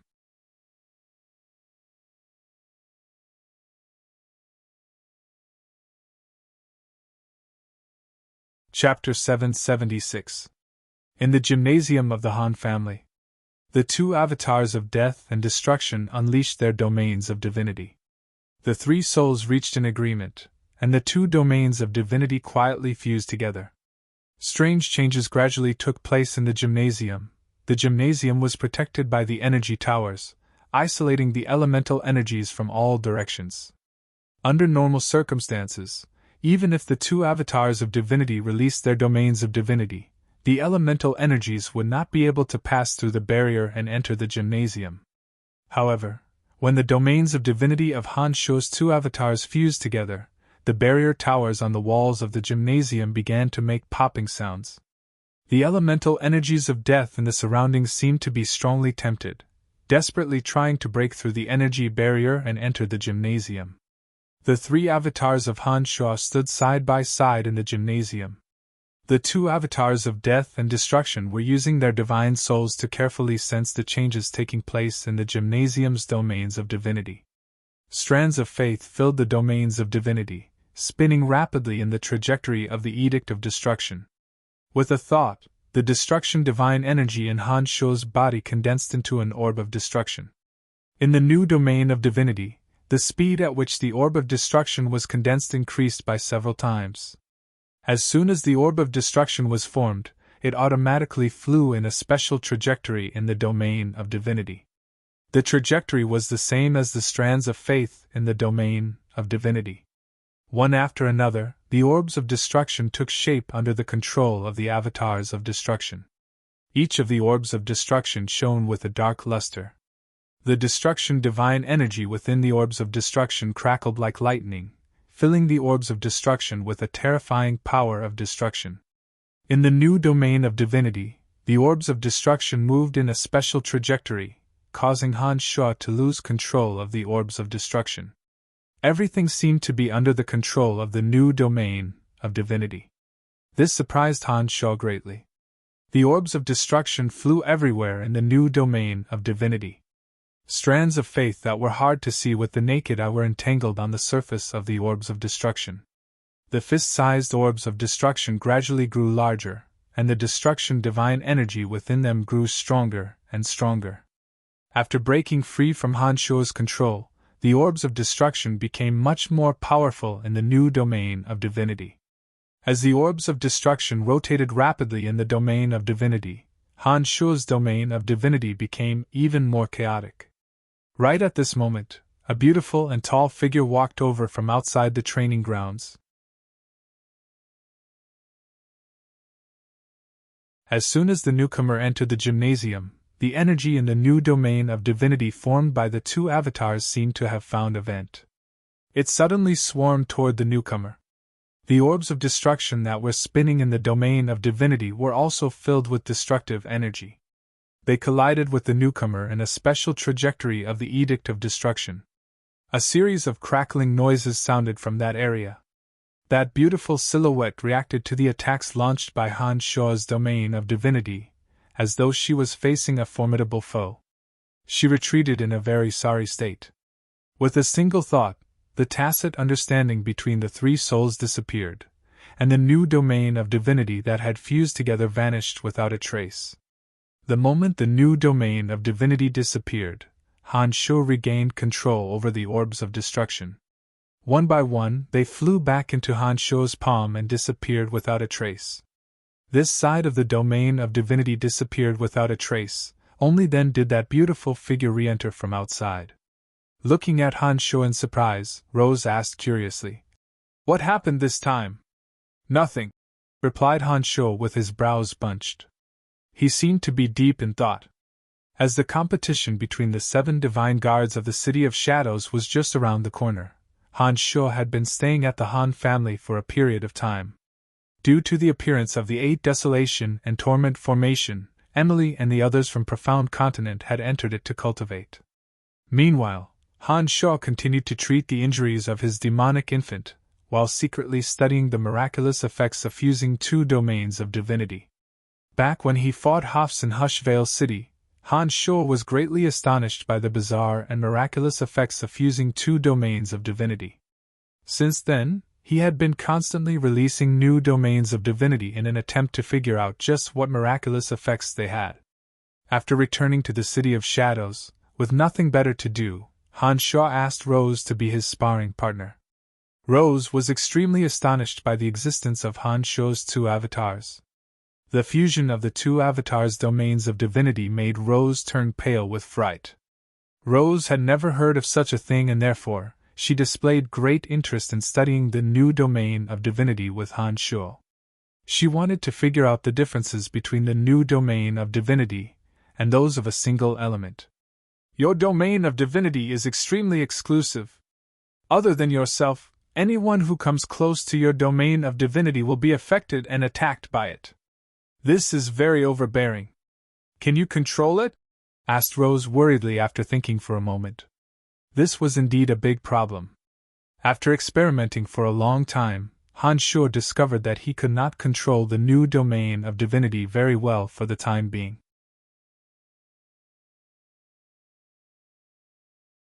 Once the 2 domains of divinity fused together, anyone other than himself would be attacked by the new domain of divinity. Even his closest friends would be attacked. To Han Shuo, this was truly a headache-inducing matter. Once he was in battle, he could not bring his friends with him.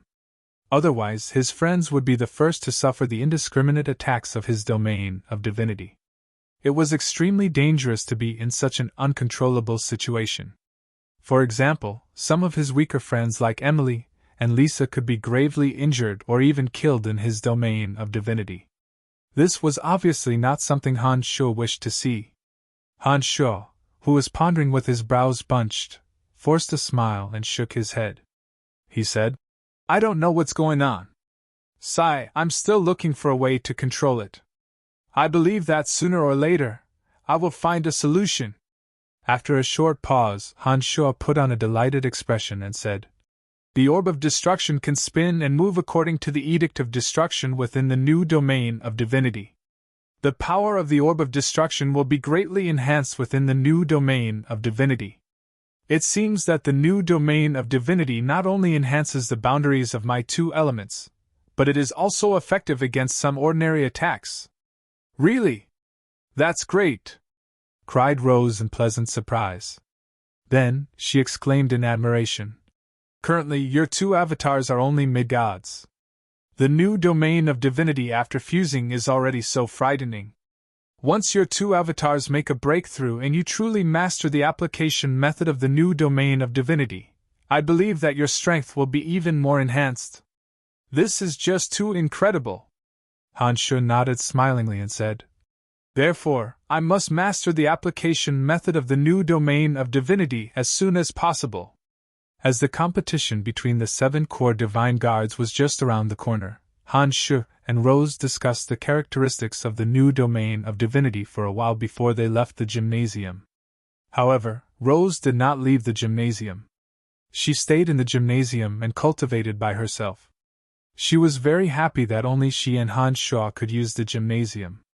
After Han Shu walked out of the gymnasium and sat down in the Han family's meeting hall, Sanguiner came over. Master, a few of your friends are here. Who? Han Shu stared blankly for a moment. He had many friends in the City of Shadows. At present, members of various large family clans were extending olive branches to Han Shu, deliberately trying to befriend Han Shu, and would visit Han Shu from time to time. Han Shu did not know who Sanguiner was talking about. They are not from the City of Shadows. They are all youngsters. Sanguiner thought for a moment and said, I think their names are Bolton and Li Wei. Huh! Han Shu softly cried out in surprise. He put on a faint smile and said, I didn't expect it to be them. Where are they? They arrived 7 days ago. They are currently staying in a guest room in the East Sector, replied Sanguiner. Han Shu nodded and did not say anything else. He headed straight for the guest room in the East Sector. Before he arrived, Han Shu had located Bolton and Li Wei through his demon generals. It's a pleasure to have friends visiting from afar. Hee, welcome. Han Shu let out a long laugh and strode into the guest room in the East Sector. Bolton, Bowen, and Li Wei were among the guests. But what made Han Shu the happiest was the other person who came with Li Wei, Ancient Lizard King Degasi. Back on Profound Continent, Ancient Lizard King Degasi had once assisted Han Shu and guided Han Shu. After Degasi arrived on Elysium, Han Shu had never met him again. Han Shu only learned from Li Wei that Degasi had joined her family clan. After so many years, Degasi's cultivation in the energy of darkness had reached mid-stage low-god realm. His aged appearance hadn't changed much. Degasi appeared very surprised to see Han Shu. At first, he didn't dare to recognize Han Shu. After a long while, he cried out in surprise and said, Brian, is it really you? Han Shu laughed heartily and took a step forward. He gave the Ancient Lizard King a hug and said passionately, Of course it's me. I really didn't expect to see you again. I heard from Miss Li Wei that I met you on Profound Continent. But I never thought that the Brian of the City of Shadows would be you. Brian, I really didn't expect that you would gain a firm foothold in the City of Shadows in such a short time. You are truly incredible. Degasi exclaimed in amazement. What's so great about him? He trampled on Sister Donna's Laver's family, curried favor with the House of Saint, and now even occupied Sister Donna's house. And to think that Sister Donna took such good care of him. I really didn't expect him to be that kind of person. Li Wei shot a cold glance at Han Shu and said mockingly. Bolton, who was standing beside Han Shu, seemed rather embarrassed. He smilingly tried to smooth things over and said, Brian, we are here on behalf of our family clan to discuss some matters regarding the Celestial Pearl Pharmacy. Haha, although we reside in the Death Dominion and the Darkness Dominion respectively, we have heard some things about your Celestial Pearl Pharmacy. Our family elders know that we are acquainted with you and therefore send us here to get in touch with you. Han Shu looked at Li Wei with a bitter smile. After a long while, he softly sighed and said, It's no wonder that you would misunderstand. But let me tell you, I have never forgotten Sister Donna's kindness to me. I don't have any grudges against the Lavers family. It was only because Avery tried to kill me time and time again that I had no choice but to intervene. I only have a personal grudge against Avery and nothing against Sister Donna. Now that you have the Lavers family and Sister Donna is homeless, what's the point of saying all that? Li Wei groaned. Although Han Shu had no other choice, it was a fact that he had emerged victorious in the end. People tend to sympathize with the weak. It was understandable for Han Shuo that Li Wei would find it hard to forgive him. Han Shuo shook his head and did not explain further. He turned to Bolton and asked, "Your family clan wants to purchase the medicines I personally refined, right?" "That's not it." Bolton smilingly shook his head and said, "Our elders wish to discuss the matter of opening a branch of your celestial pro-pharmacy in our destruction dominion. Are you interested?" Han Shuo was overjoyed to hear that. He immediately nodded and smilingly replied, "Of course I am."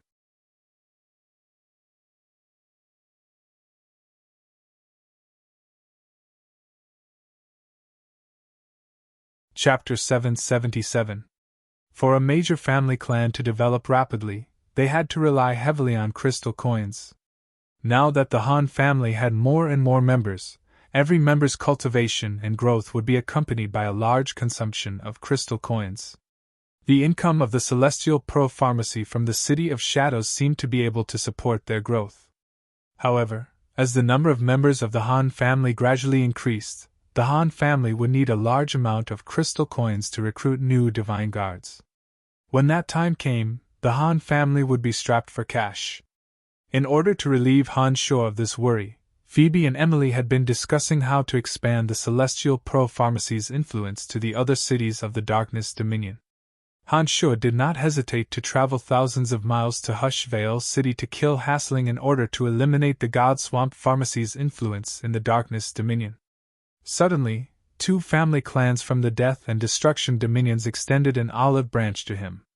This meant that the Celestial Pro-Pharmacy's influence would expand to the Death and Destruction Dominions. It also meant that the Han family would reap greater profits. Han Shuo naturally wouldn't refuse such a good deal that was delivered to his doorstep. "Haha, the elders of my family wish to cooperate with you and let your Celestial Pro-Pharmacy take root in the Destruction Dominion. You will provide the medicines and pharmacists while my family clan will be in charge of locating the shops and establishing connections in the Destruction Dominion. The profits will be split equally between our two families." Bolton directly conveyed his family clan's intentions after seeing that Han Shuo was so straightforward. "Haha, I have a close relationship with your family since I was on Profound Continent. This isn't a big deal," Han Shuo said smilingly. Han Shuo put on a big smile and said, "But regarding the specifics of this matter, I think it would be better for you to communicate with the specialized personnel of my House of Han. I'm not too clear about the situation of the Celestial Pro-Pharmacy, and I'm not good at handling such matters." Han Shuo really didn't know much about the specifics. However, Phoebe and Emily were experts in such matters. Han Shuo believed that the two ladies would be able to handle the matter properly. "No problem," Bolton gladly agreed and said with a smile. "I'm here to convey the family's intentions. Our family will send someone over to discuss the specifics. In any case, it'll be easy as long as you agree. I'll send word to the elders of the family in a while." This was a win-win deal. Bolton was sent by his family clan because of the friendship he had established with Han Shuo back on Profound Continent. Given the miraculous medicines Han Shuo had personally refined, it was obvious that their family clan would benefit greatly from cooperating with Han Shuo. The main reason they sent Bolton over was to clarify Han Shuo's intentions. Once Han Shuo agreed to the deal, the details would naturally not be left to Bolton and Bowen. When the time came, someone more professional would take care of it. "All right, I'll talk to them in a while. When the time comes, we'll talk about this in detail when your family members arrive." Han Shuo nodded. He was overjoyed. Once the Celestial Pro-Pharmacy's influence extended to the Death and Destruction Dominions, he would be able to make a fortune from the Celestial Pro-Pharmacy alone. With enough crystal coins to support him, the Han family would develop rapidly, and their influence would grow. "Miss Li Wei, I think it's time for us to declare our stance." Ancient Lizard King Degassi and Li Wei arrived together. Seeing that Bolton and Han Shuo had already confirmed the matter, he couldn't help but softly remind Li Wei. Degassi was not prejudiced against Han Shuo. On the contrary, he admired Han Shuo a lot. Li Wei had come to the City of Shadows on behalf of her family clan. Although Li Wei was rather dissatisfied with Han Shuo because of what happened to Dana, she was able to distinguish between the bigger picture and the bigger picture. Li Wei pouted unwillingly. She softly groaned and said, "The House of Qiren is of the same mind." Han Shuo knew that Li Wei still held a grudge against him, and therefore did not want to bicker with her. He replied with a smile, "No problem. Just like the Bolton family, when your family members arrive, someone will specially discuss the details with them." After taking a short pause, Han Shuo smilingly said, "It's rare for you to come to the City of Shadows. Why don't you have some fun in the City of Shadows? Haha, if you need me, I can accompany you." "There's no need for that. I have been to the City of Shadows before and I know where to find fun." Li Wei straightforwardly refused. She groaned and said, "You are a busy person. How would we dare to trouble you to accompany us?" Bolton originally wanted to say yes, but after hearing Li Wei's words, he had no choice but to let it go. "Miss Li Wei, I have not seen Brian for a long time. If you don't mind, I would like to have a chat with Brian." Ancient Lizard King Degassi bowed at Li Wei and requested for her permission. "Up to you." Li Wei put on a stern face. It appeared that she was still mad at Han Shuo. Han Shuo sighed in his mind. He knew that Li Wei had some misunderstandings about him due to his relationship with the House of Lavers. But no matter what, Han Shuo had occupied the Lavers family, and even Fort Lostburg was now Han Shuo's territory. It would appear that Li Wei's claim that Han Shuo had used the Lavers family as a stepping stone to his current position was the truth. Bolton shrugged at Han Shuo and said, "We have heard a little about your relationship with the House of Lavers. Li Wei and Big Sister Dana are close friends and I still can't figure it out."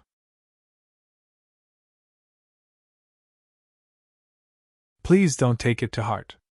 After taking a short pause, Bolton continued, "The competition between major family clans has never stopped. No one can predict the rise and fall of a family clan. The Lavers family might not necessarily decline after leaving the City of Shadows. You don't have to take it to heart." Han Shuo, on the other hand, admired Li Wei's anger. Bolton's nonchalant attitude seemed rather snobbish in Han Shuo's eyes. Back when they were on Profound Continent, Dana had taken good care of Bolton and Bowen. Han Shuo did not get angry at Han Shuo in the slightest. It was obvious that the Han family was worth befriending. Li Wei, on the other hand, was a little heartless. Han Shuo nodded. The smile on his face did not diminish as he replied, "Don't worry, I don't mind. I feel rather guilty towards Big Sister Dana. If I can meet her again, I will explain everything in detail." The cooperation between the two was a win-win situation. As the patriarch of the Han family, Han Shuo would not push the god of fortune away. He pretentiously chatted with Bolton in a seemingly cordial manner. Soon after, Bolton and Bowen left with Li Wei.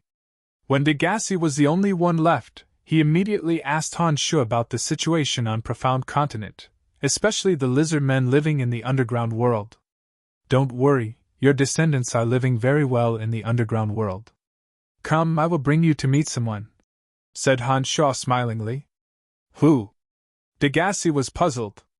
"You will know when you get there." Han Shuo put on a faint smile and headed straight for the gymnasium where Rose was. Rose was still cultivating in the gymnasium. Spider Goddess Rose revealed an astonished gaze when Degassi walked in. She stared at the ancient lizard king for a moment before she nodded coldly and said, "So it's that giant lizard." Degassi stared blankly for a moment. He looked at Rose in confusion and asked, "Who are you? How do you know me?" An enormous shadow appeared behind Rose. The face was as seductive as ever, but the body was that of an enormous spider. Looking down at Degassi from midair, the illusory figure of Spider Goddess Rose shouted, "Giant lizard, don't you dare touch my believer." Rose must have said this to Degassi before. Degassi's body jolted and he cried out in shock, "Spider Goddess Rose." The illusory figure suddenly vanished. Rose nodded and said, "That's right, it's me. Do you remember what I said to you?" The shock on Degassi's face deepened and he cried out in alarm, "Why are you here? why are you together with Brian? After a pause, Degassi suddenly looked at Han Shu and said, Brian, did you sell out our lizard race to her? In the underground world, Degassi's clansmen had always been at odds with the Dark Elves. As soon as he saw Han Shu and Rose together, his thoughts immediately went astray. Rose didn't say anything, so Han Shu smiled and explained, Of course not.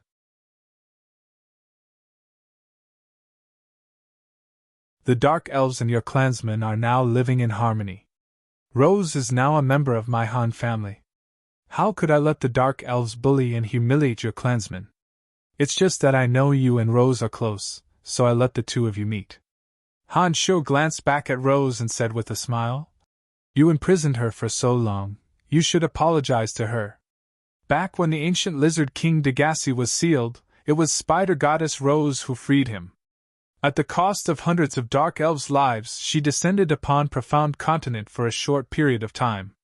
As Degassi's former master was a member of the Kieran family of the Death Dominion, Rose did not kill him, but instead sealed him away. It wasn't until Han Shu found the mountain peak for the magic crystal ores and accidentally broke the seal that Degassi was released. As Degassi knew that the Dark Elves worshipped Rose, he did not go on a rampage against the Dark Elves after he was freed. Rose was rather reluctant. Back then, Degassi had massacred the Dark Elves before he was sealed away. In the end, she only sealed Degassi and did not kill him. In Rose's view, she did not do anything wrong. However, it was Han Shu's order that Rose couldn't disobey. She hesitated for a moment before she said in a low voice, I'm sorry for sealing you away for so many years. Degassi was stunned. He looked at Spider Goddess Rose and then at Han Shu. He asked puzzledly, What is the relationship between the two of you? Rose couldn't keep her composure after hearing Degassi's question. She shot a glance at the smiling Han Shu and replied in a low voice, I am his slave now. What? Degassi had an incredulous look on his face. He cried out in surprise, You are his slave? You, Rose, are a high god. I have known this since I came to Elysium. That is also why I didn't dare to seek revenge on you. How could you be his slave? This matter is a little complicated. Han Shu put on a faint smile and said to Degassi, It's been a long time and Rose has apologized to you. Let's forget about it. Degassi still hadn't recovered from his shock. He looked at the two in amazement. After a long while, he let out a bitter smile and sighed. Brian, oh Brian, you are too unfathomable. Rose is really down on her luck now. You have helped me vent my anger. What else can I say? Besides, I am far from being a match for her. Haha, that's good, that's good. I will punish her on your behalf. Han Shu chuckled mischievously. He looked at the seductive Rose. No one knew what he was thinking.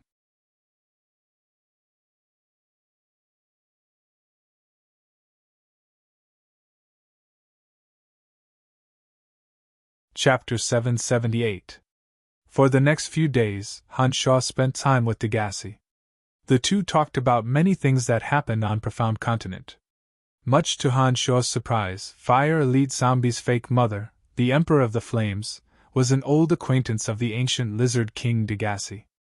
She was very excited to meet Degassi, and the two talked about many things of the past. The Emperor of the Flames, who had named herself Yen Yen, cultivated in the energy of fire and possessed mid-stage high god strength. Back in the dark forest, she and ancient lizard king Degassi could be considered neighbors. Before Degassi was sealed by Spider Goddess Loth, he had visited the place of extreme fire, and even had a conflict with her. In the place of extreme fire, she had the upper hand and Degassi couldn't do anything to her. The two were unable to harm each other, and ended up becoming friends. They did not expect to see each other again on Elysium after so many years. Therefore, they were rather excited and kept reminiscing about the interesting things of the past. Degassi had helped Han Shu back when he was on Profound Continent. Now that Degassi had come to Profound Continent, and had come to the House of Han in the City of Shadows, Han Shu naturally had to express his gratitude.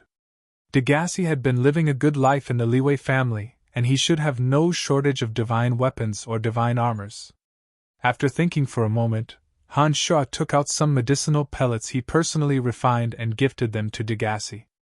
Nowadays, Han Shuo's personally refined medicines were famous for their quality. Degassi and Han Shuo had a very good relationship, so he didn't refuse and accepted it with a smile. Very quickly, Han Shuo discovered that Degassi and Yan Yan were more interested in their conversation, so he tactfully gave more time to the two. For the next few days, Han Shuo and Rose continued to study the wonderful uses of the new domain of divinity. Unfortunately, they couldn't grasp the gist of it, and still couldn't control it. One after another, the members of the Han family were sent to the 8 Desolation and Torment formation to temper themselves. They were ruthlessly trained by Cauldron Spirit inside the formation and experienced many tribulations and demonic formations. Every one of them had their potential stimulated. From time to time, they would suddenly have epiphanies and rapidly improve their strength. The Han family now had a special book collection vault for God Scrolls. The God Scrolls inside were collected by Han Shuo's men from various large scroll shops. The scrolls contained all kinds of cultivation experiences for each realm. The Han family members were all very harmonious. Those who made a breakthrough would share their experiences with others without holding back, so that those who came after them wouldn't have to take too many detours.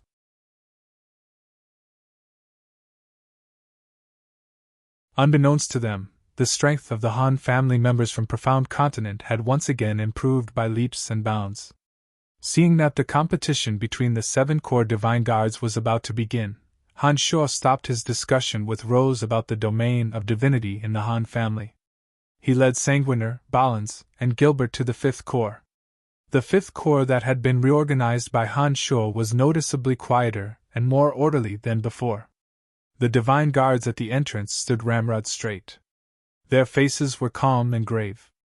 Not a single noise could be heard from the 5th core. One could sense the solemn atmosphere even before entering the building. The divine guards at the entrance had also tempered themselves in the 8 Desolation and Torment formation. As soon as they saw Han Shuo, they immediately bowed and greeted in a deep voice. "Greetings, your lordship!" Han Shuo nodded and instructed. "Gather everyone. The competition between the 7 core divine guards is about to begin. Let me see if they are ready." "Rest assured, your lordship. Everyone can't wait to participate in the competition," replied the divine guard smilingly. His face was filled with anticipation. The last time Han Shuo came here, none of the divine guards had any intention of participating in the competition. At that time, all of them had the mindset of muddling through life and did not have the slightest fighting spirit. But after walking out of the 8 Desolation and Torment formation and experiencing the terrifying scenes inside the demonic formation, their temperament had changed drastically. Not only were they no longer afraid of the challenge, they were even looking forward to it. They couldn't wait to compete with the divine guards of the other corps. Soon enough, under the summons of a few divine guards, a company of divine guards who walked out of the 8 Desolation and Torment formation gathered before Han Shuo. Nearly 100 divine guards stood before Han Shuo with grave and stern faces. An invisible killing intent slowly emanated from them. Every single divine guard carried an iron-blooded temperament that disregarded life and did not fear death. Their eyes were resolute and callous. It was a temperament that could only be acquired through years of killing and tempering. Han Shuo scanned their faces one by one and nodded to himself. He was very satisfied with their current temperament. He thought to himself, those who have been tempered by the 8 Desolation and Torment formation are indeed different. With their current appearance and spirit, Han Shuo believed that they will surely shock many people in the competition. As everyone knows, the competition between the 7 corps is about to begin. The time is getting closer and closer. I have spent a great deal of effort to raise your strengths as much as possible. This is an opportunity for our 5th corps to regain our foothold in the City of Shadows.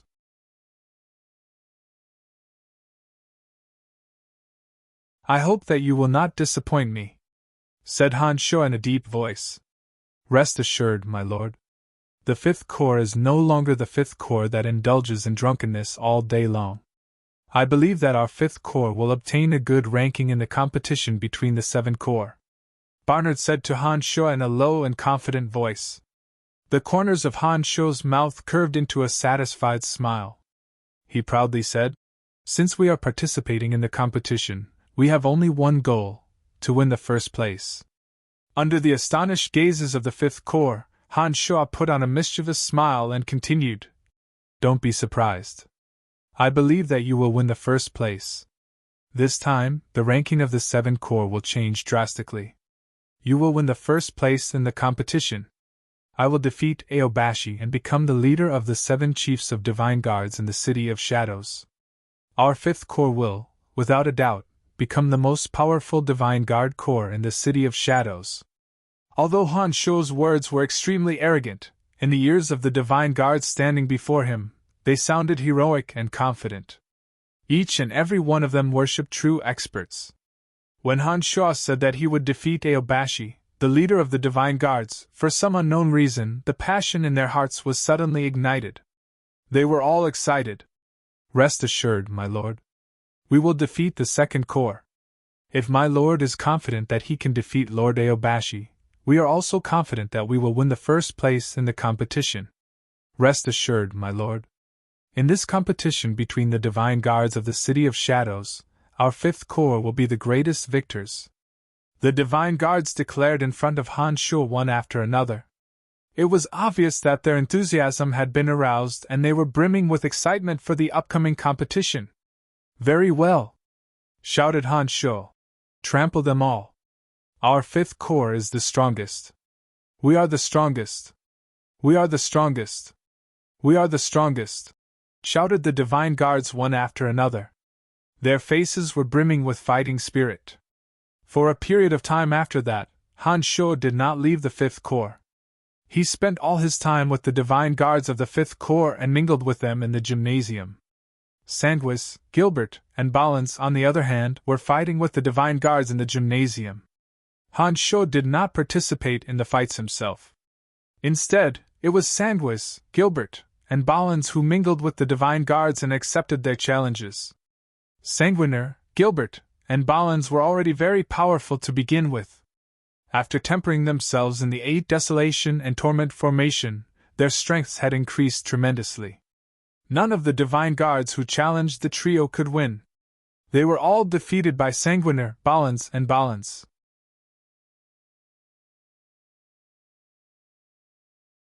Sanguiner, Ballins, and Ballins were either Han Sho's disciples or his slaves. Although the Divine Guards had not personally witnessed Han Sho's strength, their hearts were filled with reverence for him. In their eyes, Han Sho was full of mysteries. They couldn't help but think of Han Sho as one of the most terrifying existences they had ever encountered. Time flew by and the deadline for the competition between the 7 Divine Guard divisions of the City of Shadows had finally arrived. The notice from the House of Saint had officially been delivered to the 5th Corps. The venue of the competition would be the soaring Cloud Mountain Range outside the City of Shadows. After receiving the notice, Han Sho made some preparations before he led the only company of Divine Guards of the 5th Corps, which numbered less than 100, and departed for the soaring Cloud Mountain Range. The soaring Cloud Mountain Range was located to the north of the City of Shadows.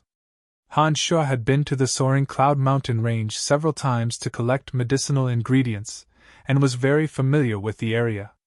Every member of this company of Divine Guards of the 5th Corps had been tempered in the 8 Desolation and Torment formation for a long time. They followed behind Han Sho in an imposing manner. The disciples of minor family clans and unaffiliated gods that they encountered along the way would give way to them. Ever since the God Hunters' base was besieged, the God Hunters in the City of Shadows had vanished without a trace.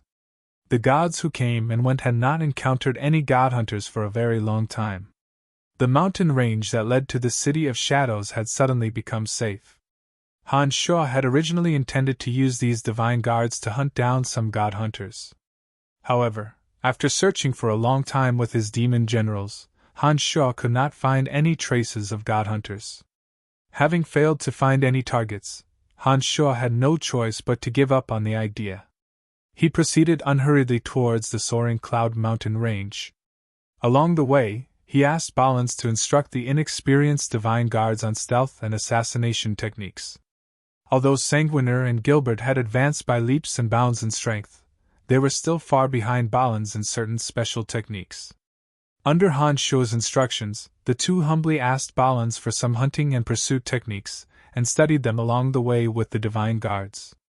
It was inevitable that the techniques of stealth and tracking would have to be practiced at long distances.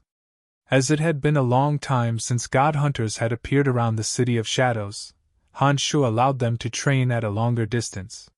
He allowed them to practice and chase after each other. He hoped that each and every one of them would be able to master the techniques just like the old assassin Balans.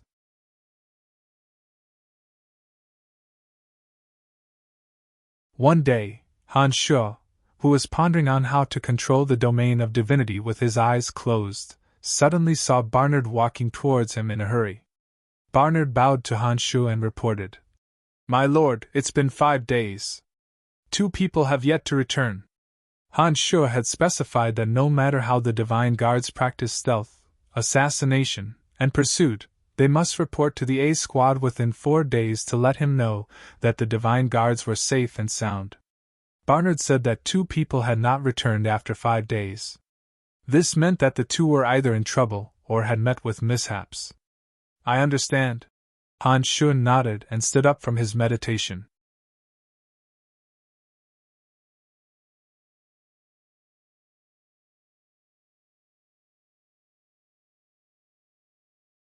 Chapter 779. The disappearance of the 2 Divine Guards raised Han Shuo's vigilance. He promptly ordered his Divine Guards to stay within a radius of 100 miles. His demon generals could only cover a radius of 100 miles. As long as they were within 100 miles, Han Shuo could use his demon generals to quickly salvage the situation. For the next few days, the Divine Guards became even more cautious. They used their demon generals to monitor the situation in their surroundings. Han Shuo carefully searched for traces of the 2 Divine Guards, but to no avail. Han Shuo's journey to the soaring Cloud Mountain range did not change. Instead, he traveled at a much slower pace. Under Balans's guidance, the Divine Guards had improved their concealment and search techniques. They searched for traces of the 2 Divine Guards within a radius of 100 miles, but to no avail. Along the way, Han Shuo used his demon generals to observe many merchant caravans coming and going. There were also some members of lesser family clans who entered the mountain range to temper themselves. After observing for a long time with his demon generals, Han Shuo discovered that there was nothing wrong with those people. Han Shuo felt helpless. He kept thinking about the reason behind the disappearance of the 2 Divine Guards. Was it because of him? Or did the 2 Divine Guards offend someone while they were in hiding? In the blink of an eye, another 5 days had passed. The 2 Divine Guards had yet to return. It seemed that they had met with misfortune. In this way, Han Shuo began to think of possible enemies who could attack him. It was true that Han Shuo had offended quite a number of people since he arrived on Elysium. The most likely target was Hafs, who he had offended not too long ago. However, Hushvale City had not been peaceful recently. Hafs, who had yet to fully recover from his injuries, should be doing his utmost to suppress the voices of opposition in Hushvale City. There was no way that Han Shuo would have the time to travel thousands of miles to the City of Shadows to find trouble with Han Shuo. Other than Hafs, the God Hunters could also be considered one of Han Shuo's greatest enemies. However, Han Shuo did not display any outstanding performance in front of the God Hunters during the operation against the God Hunters. Therefore, those people shouldn't be targeting Han Shuo. Even if they were going to attack, they should be targeting Saint first. No matter how he thought about it, Han Shuo realized that the enemies who might have made a move against him wouldn't make things difficult for him in the near future. Since he couldn't find any clues for the time being, he had no choice but to let the matter rest. The group continued on their way to soaring Cloud Mountain range. 300 miles away from Han Shuo, there was a large waterfall.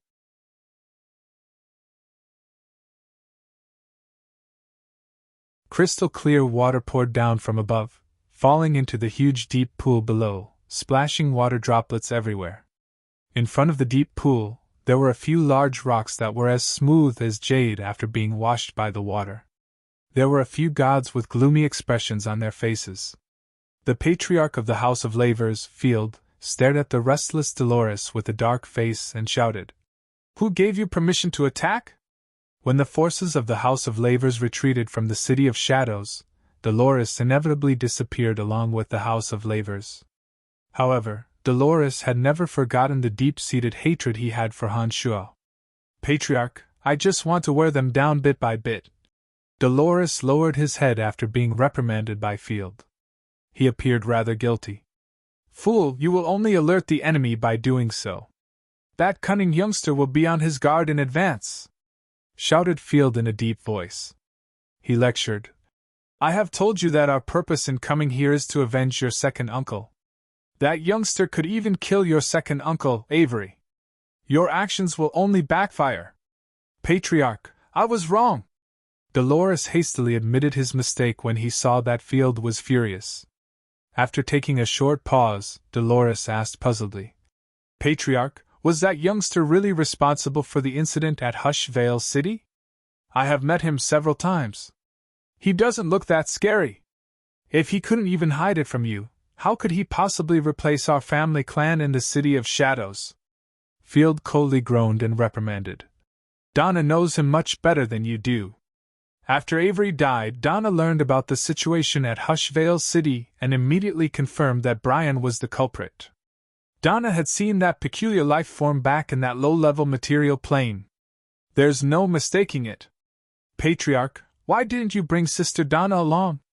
Given Sister Donna's understanding of him, the chances of success are much higher." Dolores hesitated for a moment and asked nervously after hearing Field's words. Field softly sighed and replied, "I don't know why, but Donna has been unwilling to make a move against that youngster. I had to hide this from her." It appeared that Dolores was rather resentful of Donna. He believed that Donna was the main reason for the decline of the House of Lavers. He felt that if Donna hadn't introduced Brian to the City of Shadows, the House of Lavers wouldn't have suffered so many hardships. If Donna wasn't Field's biological daughter, Dolores would have long suggested to deal with Donna. "Patriarch Field, since your House of Lavers has come to our City of Gorge and Clouds, according to our agreement, we will do our best to eradicate that youngster," said a short, dark-skinned, middle-aged man with a full beard who had been listening to the conversation between Dolores and Field. After taking a short pause, he continued, "But you should know the situation in the Darkness Dominion.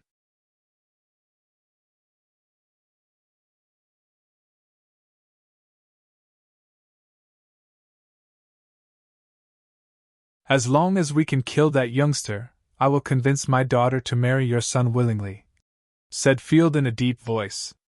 Lerickson laughed heartily and replied, "By then, we will be a family. Don't worry, I will do my best to help you. But that youngster has nearly 100 divine guards with him. It won't be easy for us to kill him. Do you have any good ideas, Lord Lerickson?" After taking a short pause, Field continued, "According to my daughter, those strange lifeforms that youngster has mastered are very miraculous.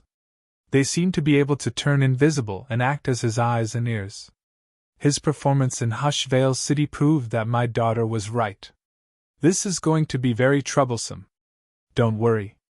This time, we have fewer people. I can help you avoid the detection of those lifeforms. That youngster doesn't always have his divine guards by his side. As long as we find a suitable opportunity, we will attack him together. I believe that he won't be able to escape unscathed like he did in Hushvale City," said Lerickson confidently. "I'm relieved to hear that, Lord Lerickson," replied Field as he nodded. It seemed that he had a lot of trust in Lerickson. Never in a million years would Han Shuo have thought that the ones who were plotting against him would be the House of Lavers, who had long since left the City of Shadows. Han Shuo and his divine guards continued to travel unhurriedly towards Soaring Cloud Mountain Range. As Han Shuo's party had the intention of tempering the 5th Corps Divine Guards, they were the first batch of Divine Guards to arrive at Soaring Cloud Mountain Range. They did not see any other Divine Guards along the way. Unknowingly, they were getting closer and closer to the mountain range. One day, Han Shuo and his 5th Corps Divine Guards arrived at the waterfall where Field and the others had their secret meeting. not all the fifth corps divine guards were men. As soon as the female divine guards saw the lake, they became very excited and requested to take a bath in the lake. Rose, who had been following behind Han Shu indifferently, also indicated to Han Shu that she wanted to stay for a while. Therefore, Han Shu agreed to their request. Since the divine guards were going to use the frigid pond first, the male divine guards, including Han Shu, had to avoid arousing suspicion. Therefore, they dispersed. For some reason, Han Shu suddenly had an uncomfortable feeling in his heart. He had always believed in his senses. In addition to the fact that two of his divine guards had mysteriously disappeared, Han Shu immediately raised his guard.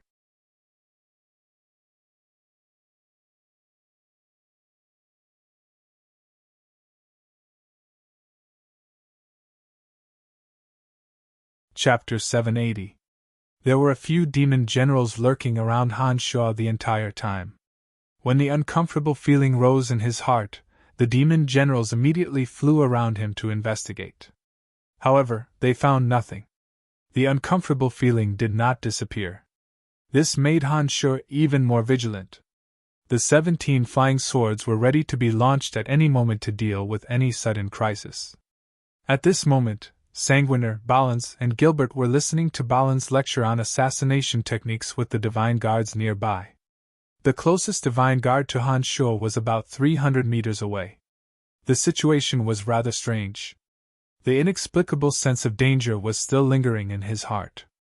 However, his demon generals could not detect anything out of the ordinary. This made Han Shu even more cautious.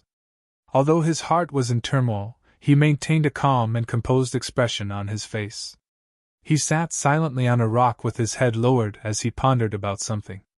All of a sudden, the space in front of Han Shu seemed to have been torn apart. A dazzling beam of light caused the space to distort. Layers upon layers of space ripples violently surged in front of Han Shu. In the next moment, Han Shu discovered that the space around him seemed to have been frozen. The wind stopped blowing, the grass stopped moving. Everything seemed to have come to a standstill in an instant. A few humanoid silhouettes suddenly emerged from the area where the intense space ripples occurred. A powerful binding energy suddenly surged from that area. The binding energy was extremely violent and came out of nowhere. Before Han Shu could react, he suddenly felt as though his body was imprisoned in a cage. His limbs were tightly bound by invisible chains. The silhouettes rapidly flew towards Han Shu. Each of them had a thin, pale mask covering their faces. The masks had no mouth or nose. Only two slender holes could be seen through them.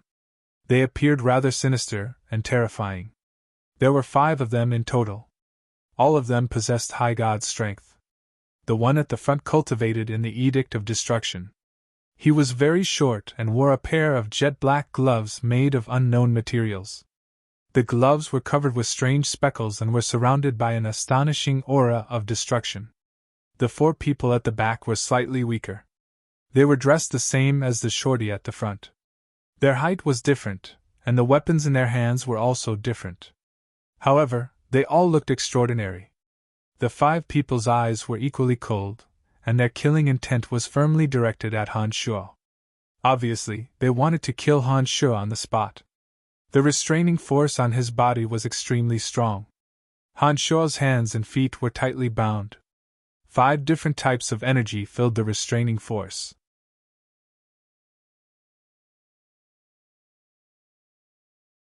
Han Shu immediately sensed that the 5 types of energy seemed to come from the 5 people rushing over. In a flash, Han Shu suddenly calmed down. The 5 people all possessed high god strength. The shorty at the front who cultivated in the Edict of Destruction was at late-stage high god realm. He was as difficult to deal with as Hafs, whom he had fought some time ago. The other 4 were not to be trifled with either. With the 5 of them exerting their energy through the special shackles, it would be too difficult for Han Shu to break free. Seeing that the 5 people were about to reach him, Han Shu made one thought.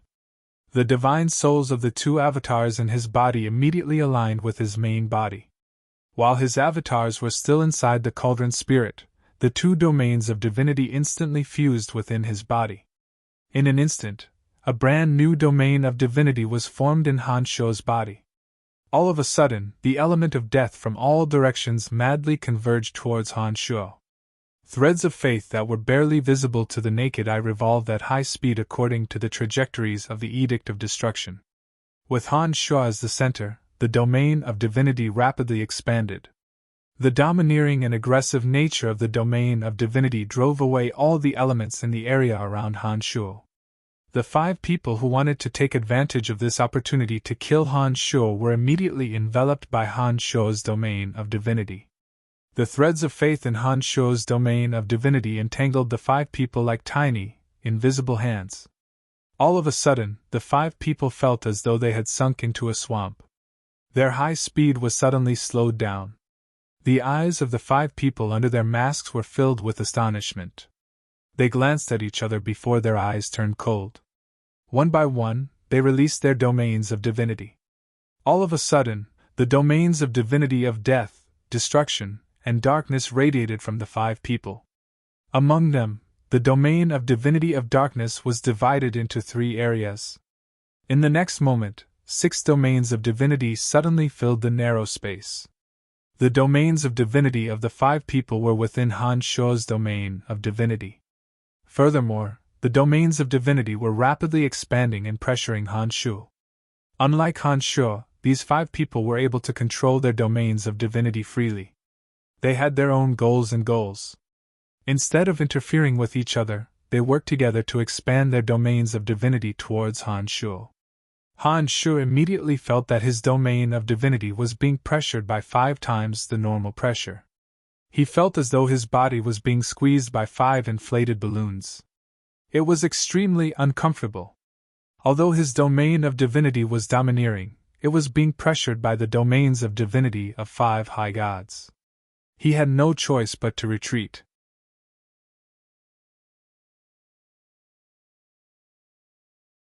After all, this newly formed domain of divinity was formed from the fusion of the domains of divinity of 2 mi-gods. Han Shuo and the others had yet to fully grasp the wonders of this new domain of divinity. As Han Shuo's domain of divinity gradually shrunk, the 5 people were getting closer and closer to Han Shuo.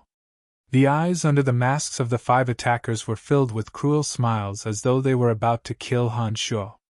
It was as though Han Shuo's death was imminent. Han Shuo was being restrained by the 5 and could not move his limbs. He could not use his divine weapons to effectively defend himself. He also could not evade the attacks of the 5 people. Now that even his domain of divinity was being pressured to retreat, no matter how they looked at it, Han Shuo had lost the ability to resist. In their minds, Han Shuo was no different from a dead man. Although he could not move his limbs or speak, that did not mean that Han Shuo was a sitting duck. Han Shuo's consciousness was formless and boundless. It was not affected by the shackles at all. Seeing that the 5 people were staring at him coldly and cruelly, Han Shuo calmly thought of a way to get out of this predicament. Suddenly, an arm stretched out from Han Shuo's back. It was the arm of one of his avatars. It was holding a handful of pearls of annihilation. The shackles of the 5 were only targeting Han Shuo's avatars. They had no effect on Han Shuo's 2 avatars. The 2 avatars only possessed mi-god strengths. If they were to appear in front of the 5, they would be killed in an instant. Therefore, Han Shuo did not dare to fully reveal his avatars in front of them. Instead, he stretched out an arm holding a handful of pearls of annihilation from his back, out of their blind spots. With a forceful flick, the pearls of annihilation flew out from the palm on his back. At the same time, the 17 flying swords suddenly shot out from his body. Han Shuo seemed to have turned into a giant hedgehog. The 17 flying swords were like sharp thorns on his body. They slashed at the formless energy that connected the 5 people together. Han Shuo had a miraculous telepathic connection with demonic weapons. Even though his body was shackled, as long as Han Shuo could think and his consciousness was not affected, he could use any demonic weapon to his advantage. The pearls of annihilation flew towards the outer perimeter. Han Shuo calmly controlled the trajectory of the pearls with his mind. When the pearls of annihilation landed behind the 5 people, Han Shuo activated the drop of blood essence contained in the Pearls of Annihilation. Inside the Pearls of Annihilation that the 5 people could not see, the drop of blood essence that Han Shuo had fused into the Pearls of Annihilation suddenly boiled and splashed out. That drop of blood essence was the control hub that Han Shuo used to control the Pearls of Annihilation from afar.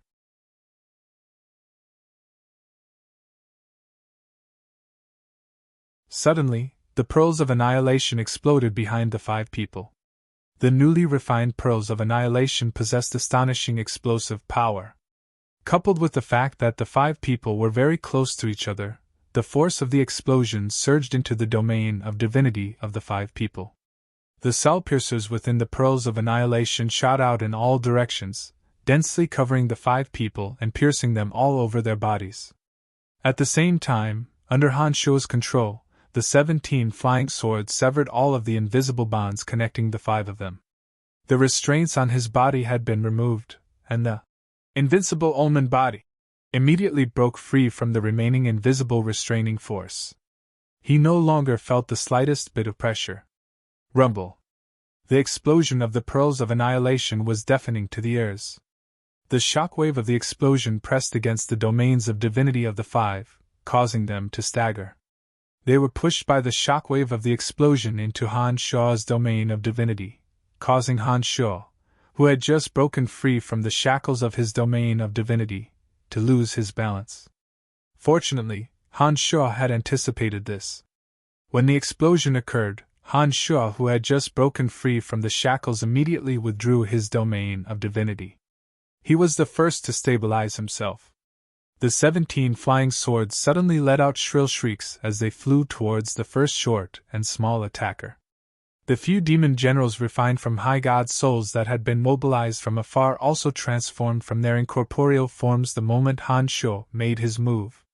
They recklessly pounced at the other 4 high gods and entangled them ferociously.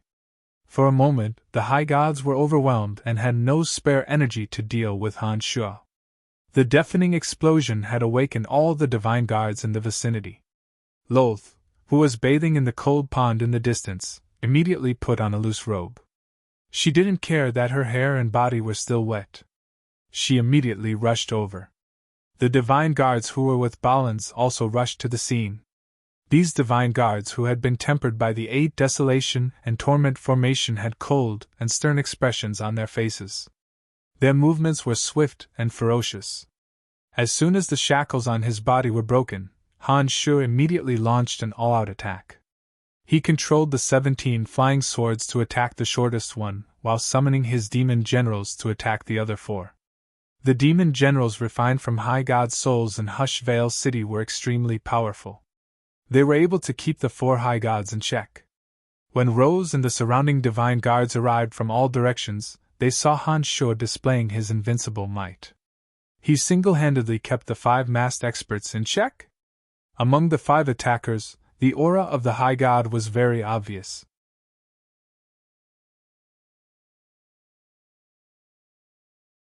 The shortest one in the lead even had the energy of destruction radiating from his body. It was obvious that he had cultivated an edict of destruction to an extremely high level. Yet these 5 high gods were single-handedly kept in check by Han Shuo. Not only that, they did not show any signs of defeat. The divine guards who arrived were all dumbstruck. They had been secretly guessing Han Shuo's strength and believed that Han Shuo might be even stronger than Avery, the former chief of divine guards of the 5th Corps. But now, after seeing how Han Shuo was fighting against 5 high gods, they realized that Avery was on a completely different level compared to Han Shuo.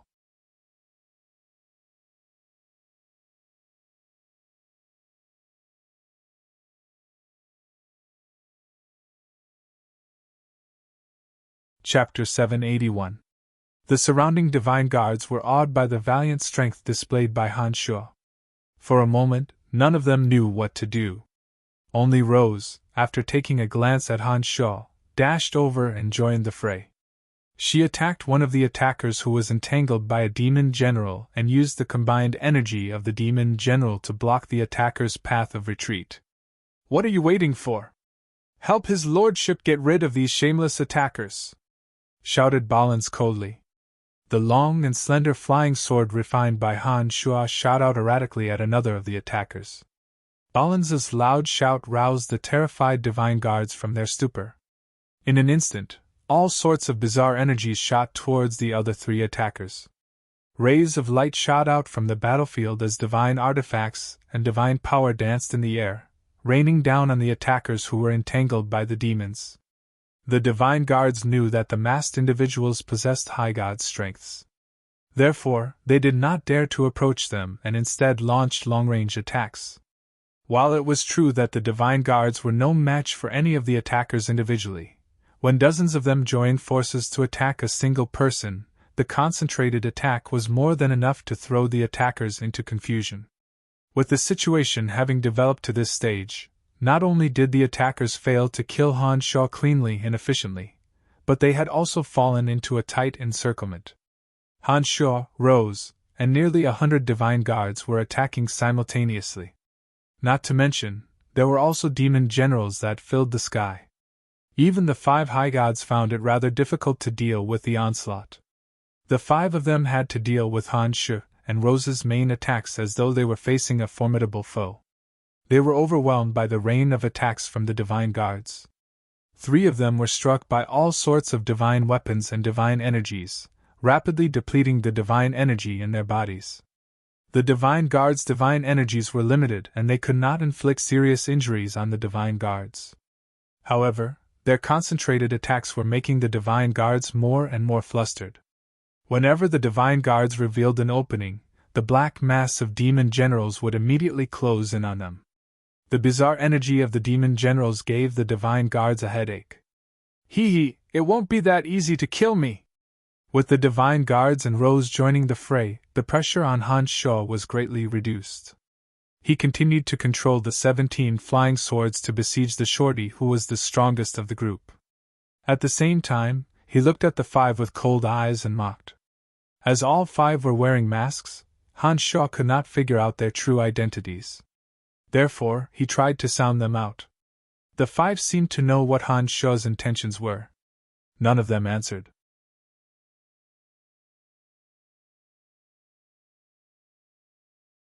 They were all in a flurry and did not have the leisure to waste with Han Shuo. They must be wondering how they could break out of the encirclement. All of a sudden, the 17 flying swords circled around the shorty and arrived behind the weakest attacker. Before he could react, the 17 flying swords enveloped him. Immediately after, the first form of the Avicii Ga slaying sword formation, Avicii Hell, was activated. The shrill whistling of the 17 flying swords tore at the eardrums. As soon as the Avicii Hell was activated, dancing chi and killing intent immediately enveloped the attacker. The 17 flying swords whistled shrilly as they flew through the dense killing intent. The intense corrosive and cold toxins on the flying swords rapidly consumed the attacker's divine energy. The strongest shorty was too difficult to deal with. Even if Han Shuo used the Avicii Hell to entangle him, he would not be able to kill him in a short period of time. Therefore, Han Shuo changed his strategy and attacked the weakest of the attackers first. Inside the Avicii Hell, the Darkness Divine Energy Cultivator was unable to break out of the bizarre space formed by the Avicii Hell. Instead, he was consuming more and more of his divine energy. He was only an early-stage high god of darkness. He had consumed a great deal of his divine energy from the attacks of the demon generals and the divine weapons. Therefore, after being ambushed by Han Shuo, he began to show signs of fatigue. After releasing the acidic and cold toxins, the 17 flying swords streaked across the Avicii Hell as though they were weaving some sort of net.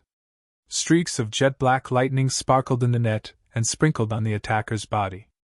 Wisps of cold air flowed into his body, causing his divine body to become stiffer and stiffer. All of a sudden, the 17 flying swords that were flying around him changed their trajectories and stabbed at his chest from 17 different directions.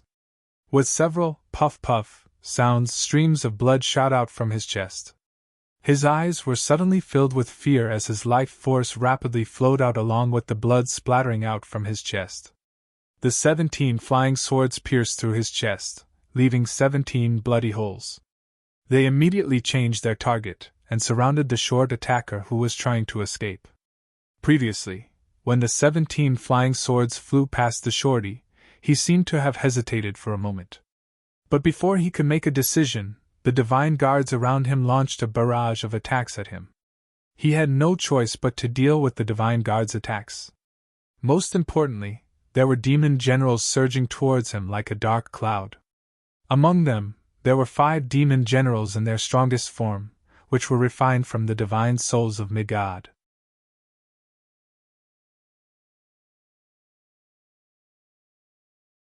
Mixed in the dark cloud of demon generals, the 5 demon generals posed a great threat to Ji-Hao, blocking his way and preventing him from leaving the battlefield. The 17 flying swords were noticeably weaker than before. This was because the cauldron of myriad demon had flown out of Han Shuo's body and collected the divine soul of the high god who had just perished. After the death of a god, one's divine soul must be collected as quickly as possible. Otherwise, the divine soul of a high god would become a pure element that would fuse with the world. Therefore, the divine soul of a high god had to be collected as soon as possible. Otherwise, the high god might be able to escape using the omnipresent elemental energy. While Han Shuo was controlling the 17 flying swords to attack the short man, he was secretly observing the situation on the battlefield. Rose possessed mid-stage high god strength. She was currently obstructing an expert of the same level. Coupled with the all-pervasive power of the demon generals, the man's eyes were filled with anxiety, but he was unable to escape. Other than the shorty who was entangled by Han Shuo's 17 flying swords and demon generals, the other 2 were barely holding their own against the attacks of the divine guards and demon generals. The 2 of them were facing the least pressure. It wasn't that they couldn't seize the opportunity to escape. However, the 2 of them did not dare to do so. They kept looking at the shorty who was entangled by Han Shuo's 17 flying swords. After observing for a moment, Han Shuo immediately knew that the shorty was the leader of the party. Without Han Shuo's instructions, the 2 attackers who had the chance to escape did not dare to act rashly. It was as though they were waiting for Han Shuo's orders. Judging from the current situation, everything was still within Han Shuo's control. The party of 5 that came to attack Han Shuo had completely failed in their mission. Whether or not they could escape unscathed was a huge question. However, Han Shuo did not dare to let his guard down. He put all his strength into dealing with the shorty who cultivated in the Edict of Destruction. He couldn't afford to let go of experts of this level. Otherwise, they would become a troublesome matter in the future. Especially when Han Shuo used the Hell of Avicii to kill that high god of darkness cultivator, and removed his mask with his flying sword, Han Shuo discovered that he didn't recognize this person. Han Shuo had all the more reason to find out who these people were. An unknown enemy was the scariest because you could never predict when they would act against you. Han Shuo wouldn't be too concerned if they were only targeting his own people. But now that the Han family had grown considerably and Han Shuo had deep ties with many members of the Han family in the City of Shadows, there was no way that Han Shuo would allow any of them to be killed.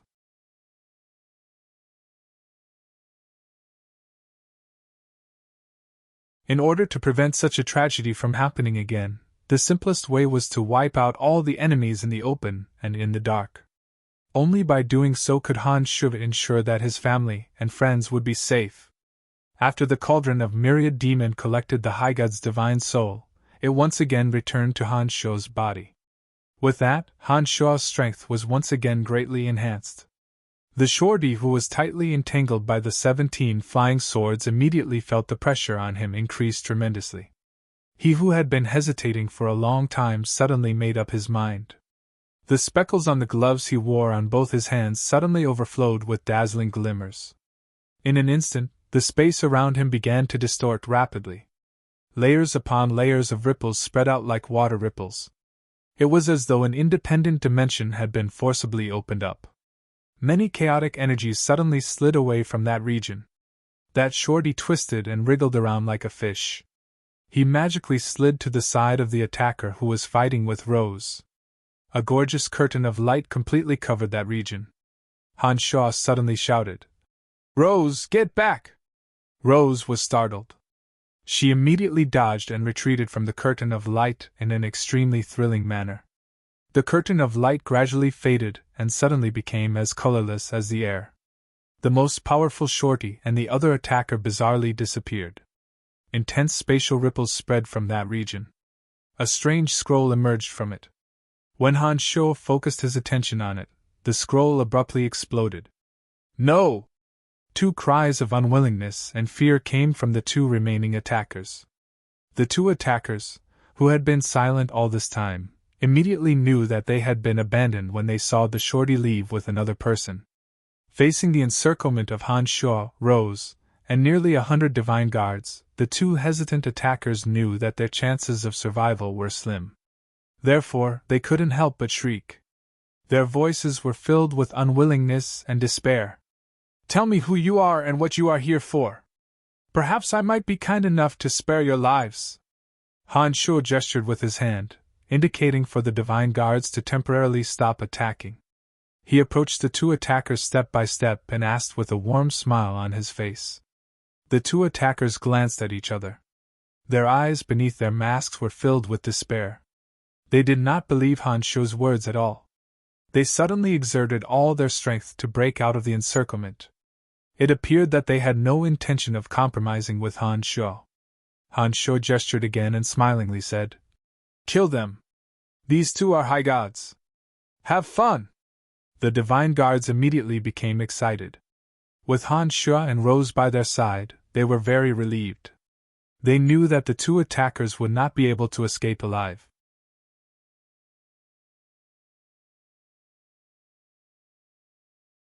The experience of killing a high god would greatly boost their confidence and morale.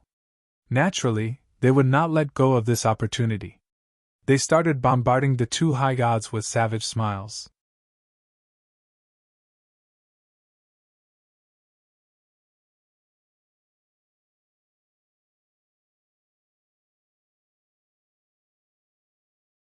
Chapter 782. Han Sho and Rose looked at them with cold eyes. They stood in the two's path of escape. Han Sho even deployed a few demon generals to hide in the dark. Should the two try to escape using any special means, the demon generals would swarm them, not allowing them the slightest bit of free time. The eyes of the two high gods were filled with despair. They knew that they would not be able to escape death. They used whatever little energy they had to approach the divine guards around them. It was as though they were planning to inflict serious damage on the divine guards before they died. The divine guards knew that the two were low gods and therefore did not come into contact with them. Instead, they would surround and attack the two from a distance, wearing down their divine energy and patience bit by bit. Han Sho and Rose did not join in the attack. They merely stood around the two and deployed a few barriers. Gradually, under the siege of nearly 100 divine guards, the two high gods' divine energies were being depleted. Whenever the divine energies in their bodies went out of control, the demon generals hidden in the vicinity would swarm over and stop the abnormalities in their bodies, preventing them from using any special means to escape. Balans did not join in the attack either. He continued to instruct the divine guards around him, and taught them the most effective way to surround and attack an expert.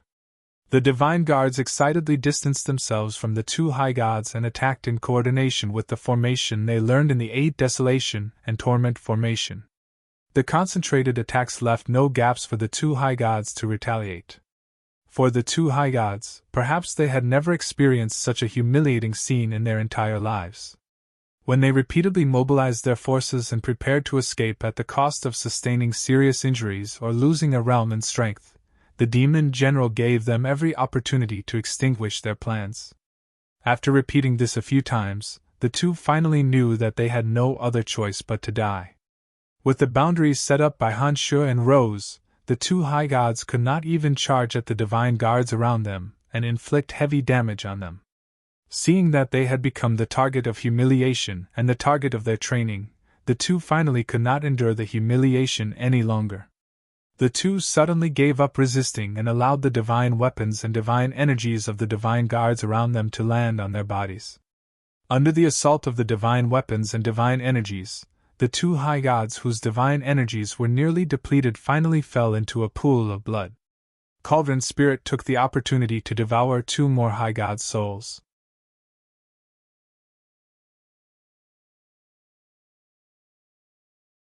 As the demon generals in the cauldron of Myriad Demon increased in number and quality, every time Han Shuo absorbed Cauldron Spirit's energy, he could clearly sense that the cauldron of Myriad Demon was rapidly growing stronger.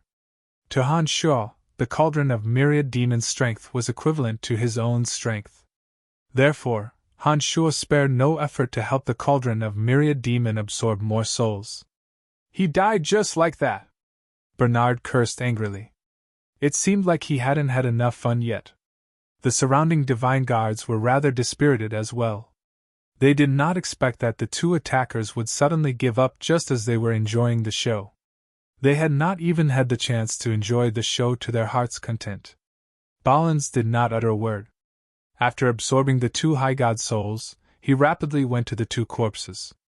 After removing the masks worn by the corpses and taking a few careful glances, Balins stood up, turned to Han Shuo, shook his head indifferently, and said, "Senior, I don't recognize these faces." Balins had been in Erebus' 3rd Corps for several years and was very familiar with all the members of large family clans in the City of Shadows. There were many characters that even Han Shuo had not met, but Balins had gotten to know them through various means. High gods were a special group with the least number, and the highest status in any city. If the 2 were from the City of Shadows, there was no reason for Balins not to know them. Therefore, when Balins shook his head and said that he did not know the 2, Han Shuo was certain that the 2 were from another city. After thinking for a moment, Han Shuo realized that he had only offended Hush Vale City and Portlam, who came from another divine domain. He wondered if it was one of them who did it. Han Shuo bunched his brows and pondered for a moment. He looked around and instructed in a low voice. "Before I get to the bottom of this, do not tell anyone about what happened." After taking a short pause, Han Shuo added, "Including those from the House of Saint." For 5 high gods to ambush Han Shuo and 2 to escape meant that Han Shuo might have offended an extremely powerful force.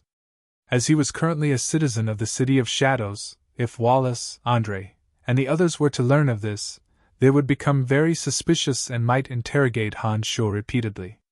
If other family clans were to learn of this, they would surely be astonished by Han Shuo's terrifying strength. There would be no suspense in the competition between Divine Guard chiefs. After the battle, all the Divine Guards of the 5th Corps looked at Han Shuo with gazes filled with reverence. Those Divine Guards who were previously doubtful of Han Shuo were no longer doubtful. Every one of them was wholeheartedly convinced by Han Shuo. Therefore, after Han Shuo finished his speech, the 100 or so 5th Corps Divine Guards respectfully nodded their heads in agreement.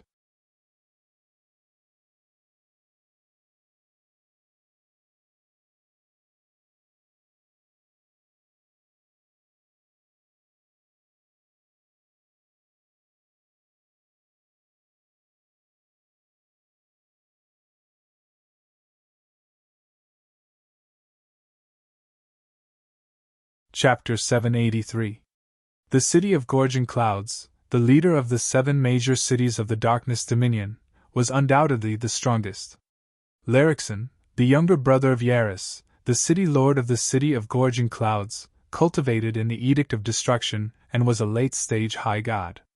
Of the 7 cities of the Darkness Dominion, the City of Gorging Clouds had the most high gods.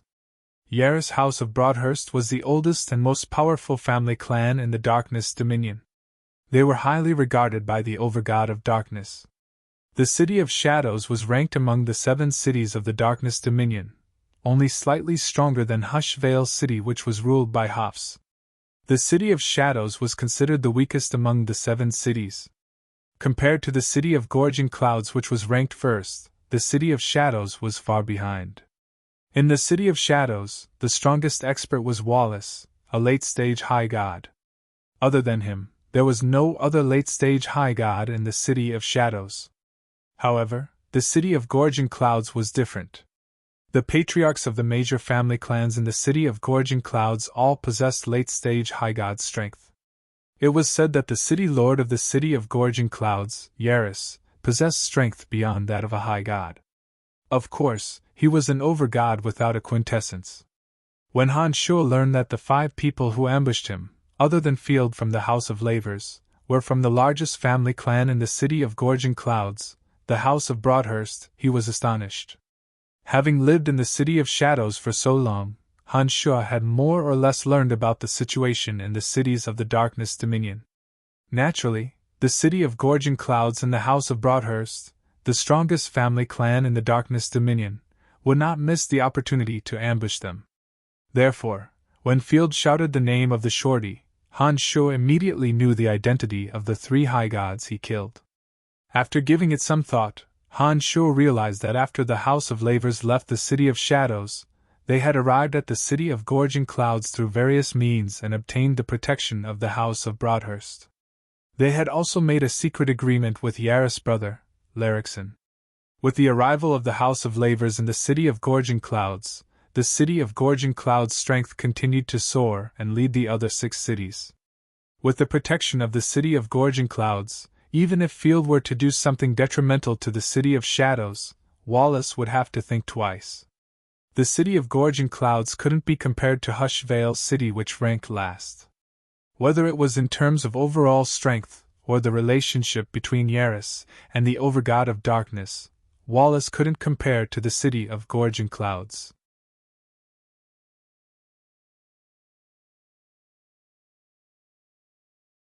Although Wallace dared to offend Hoffs of Hushvale's city because of Han Shuo, it was hard to say if Wallace would dare to offend the House of Broadhurst of the City of Gorging Clouds.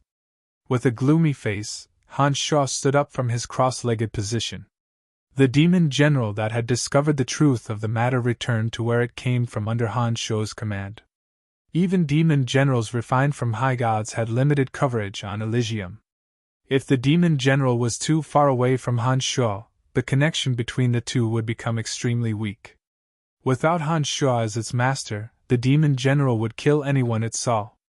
If the demon general was so far away from Han Shuo that the connection between the demon general and Han Shuo was cut off, the demon general would continue killing aimlessly until it was killed. Therefore, Han Shuo did not order the demon general to follow Han Shuo. Rose noticed that Han Shuo was wearing a rather grave expression. After hesitating for a moment, Rose asked in a low voice, "What's wrong? Did you run into a problem in your cultivation?" She did not know that Han Shuo had left a drop of blood essence on Larixon, nor did she know that Han Shuo had figured out who the assassins were. She only thought that Han Shuo was recovering his energy and that Han Shuo had run into some problem in his cultivation. Rose's concern warmed Han Shuo's heart. As the two spent more time together, Han Shuo noticed that Rose's attitude towards him had gradually changed. This change was something that Han Shuo was happy to see. Han Shuo temporarily cast aside his worries and shook his head smilingly. He replied, "It's nothing. I was too engrossed in my thoughts just now." The threat from the House of Broadhurst was a heavy burden that even Han Shuo was apprehensive about. If he told Rose about it, she would only be more worried. The heavy pressure might affect Rose's cultivation. Therefore, Han Shuo did not intend to tell anyone about it. He was prepared to bear the pressure alone. As the head of the family, he had to consider the interests of the entire family. Han Shuo, who had been tempered for a long time, was not afraid of any pressure. He believed that the threat of the House of Broadhurst wouldn't be able to crush him. In fact, it might even become his motivation to work harder. "Oh, that's good. There's no need to think too much about it. In any case, 3 of the assassins are dead. The other 2 won't be able to harm you this time, and they won't have the chance to do so next time. You don't have to worry about it at all." Rose was no fool. After carefully observing the changes in Han Shuo's expression, she knew that Han Shuo was not having trouble in his cultivation. Han Shuo put on a bright smile and nodded. He used the demon generals in the vicinity to observe the situation of the divine guards.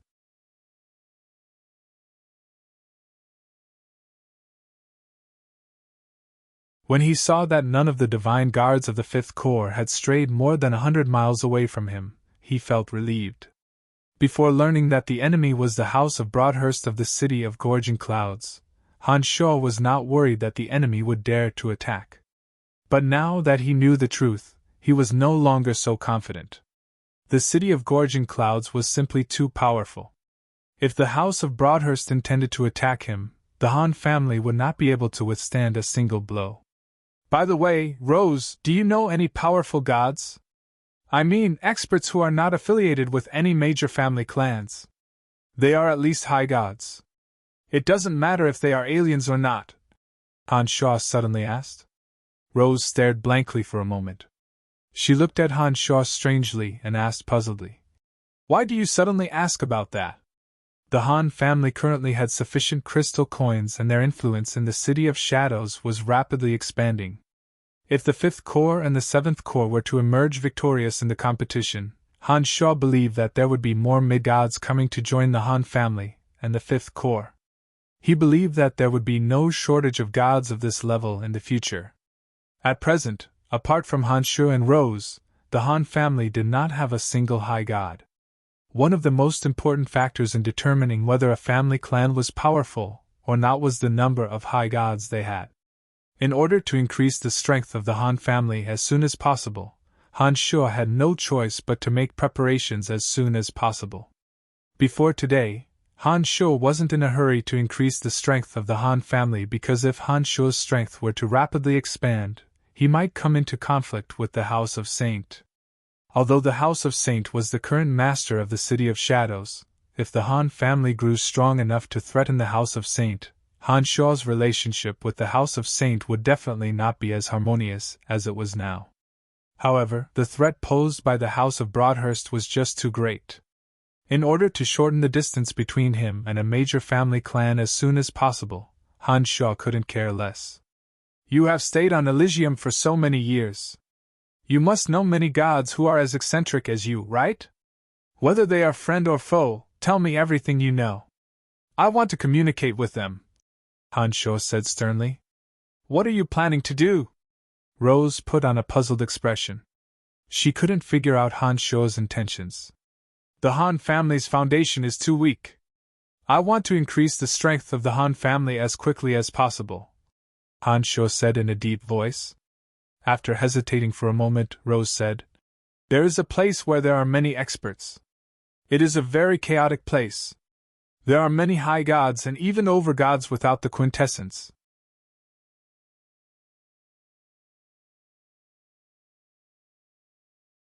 If you want to find high gods who are not affiliated with any family clan, that place is the best place. However, it is very dangerous." "Where is it?" Han Shu was delighted and hastily asked. "The Fringe," Rose softly cried out and explained. "It is located between the Space Dominion and the Destiny Dominion. It does not belong to any of the 12 dominions, and is not governed by any overgod. The Space Dominion and the Destiny Dominion didn't forbid any gods from entering. Gods who had committed heinous crimes would seek refuge in the Space Dominion and the Destiny Dominion. Although the Space Dominion and the Destiny Dominion didn't forbid gods of any kind from entering, there were still some special rules. But the Fringe is different. It is located between the Space Dominion and the Destiny Dominion. It is the most chaotic and lawless place on Elysium. It is not under the control of any overgod. There, whoever has the biggest fist has the most weight. I used to stay in the Fringe for a period of time and was nearly killed several times. I came to live in the Darkness Dominion because I cultivate in the energy of darkness." "The Fringe?" Han Shu put on a faint smile and said, "The name alone tells me that it is an interesting place." After taking a short pause, Rose continued, "Even you were nearly killed in the Fringe?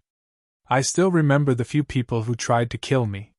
Once I have the confidence to kill them, I will seek revenge on them," Rose said hatefully.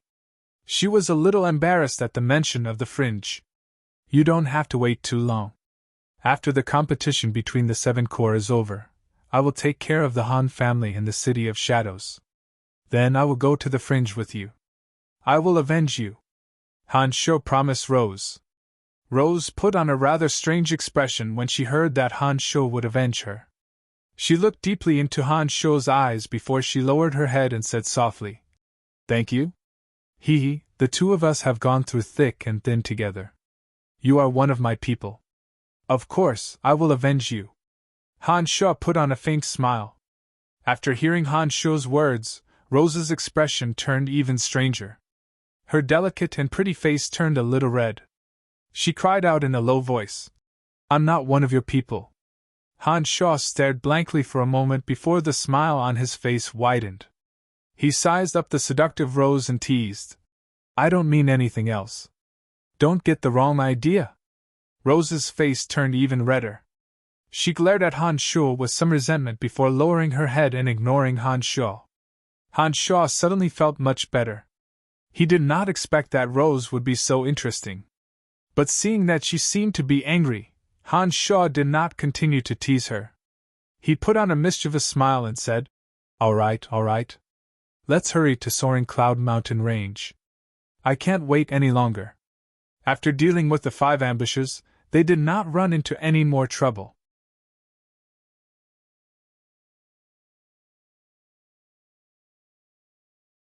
Six days later, Han Shu and his 5th Corps finally arrived at Soaring Cloud Mountain Range.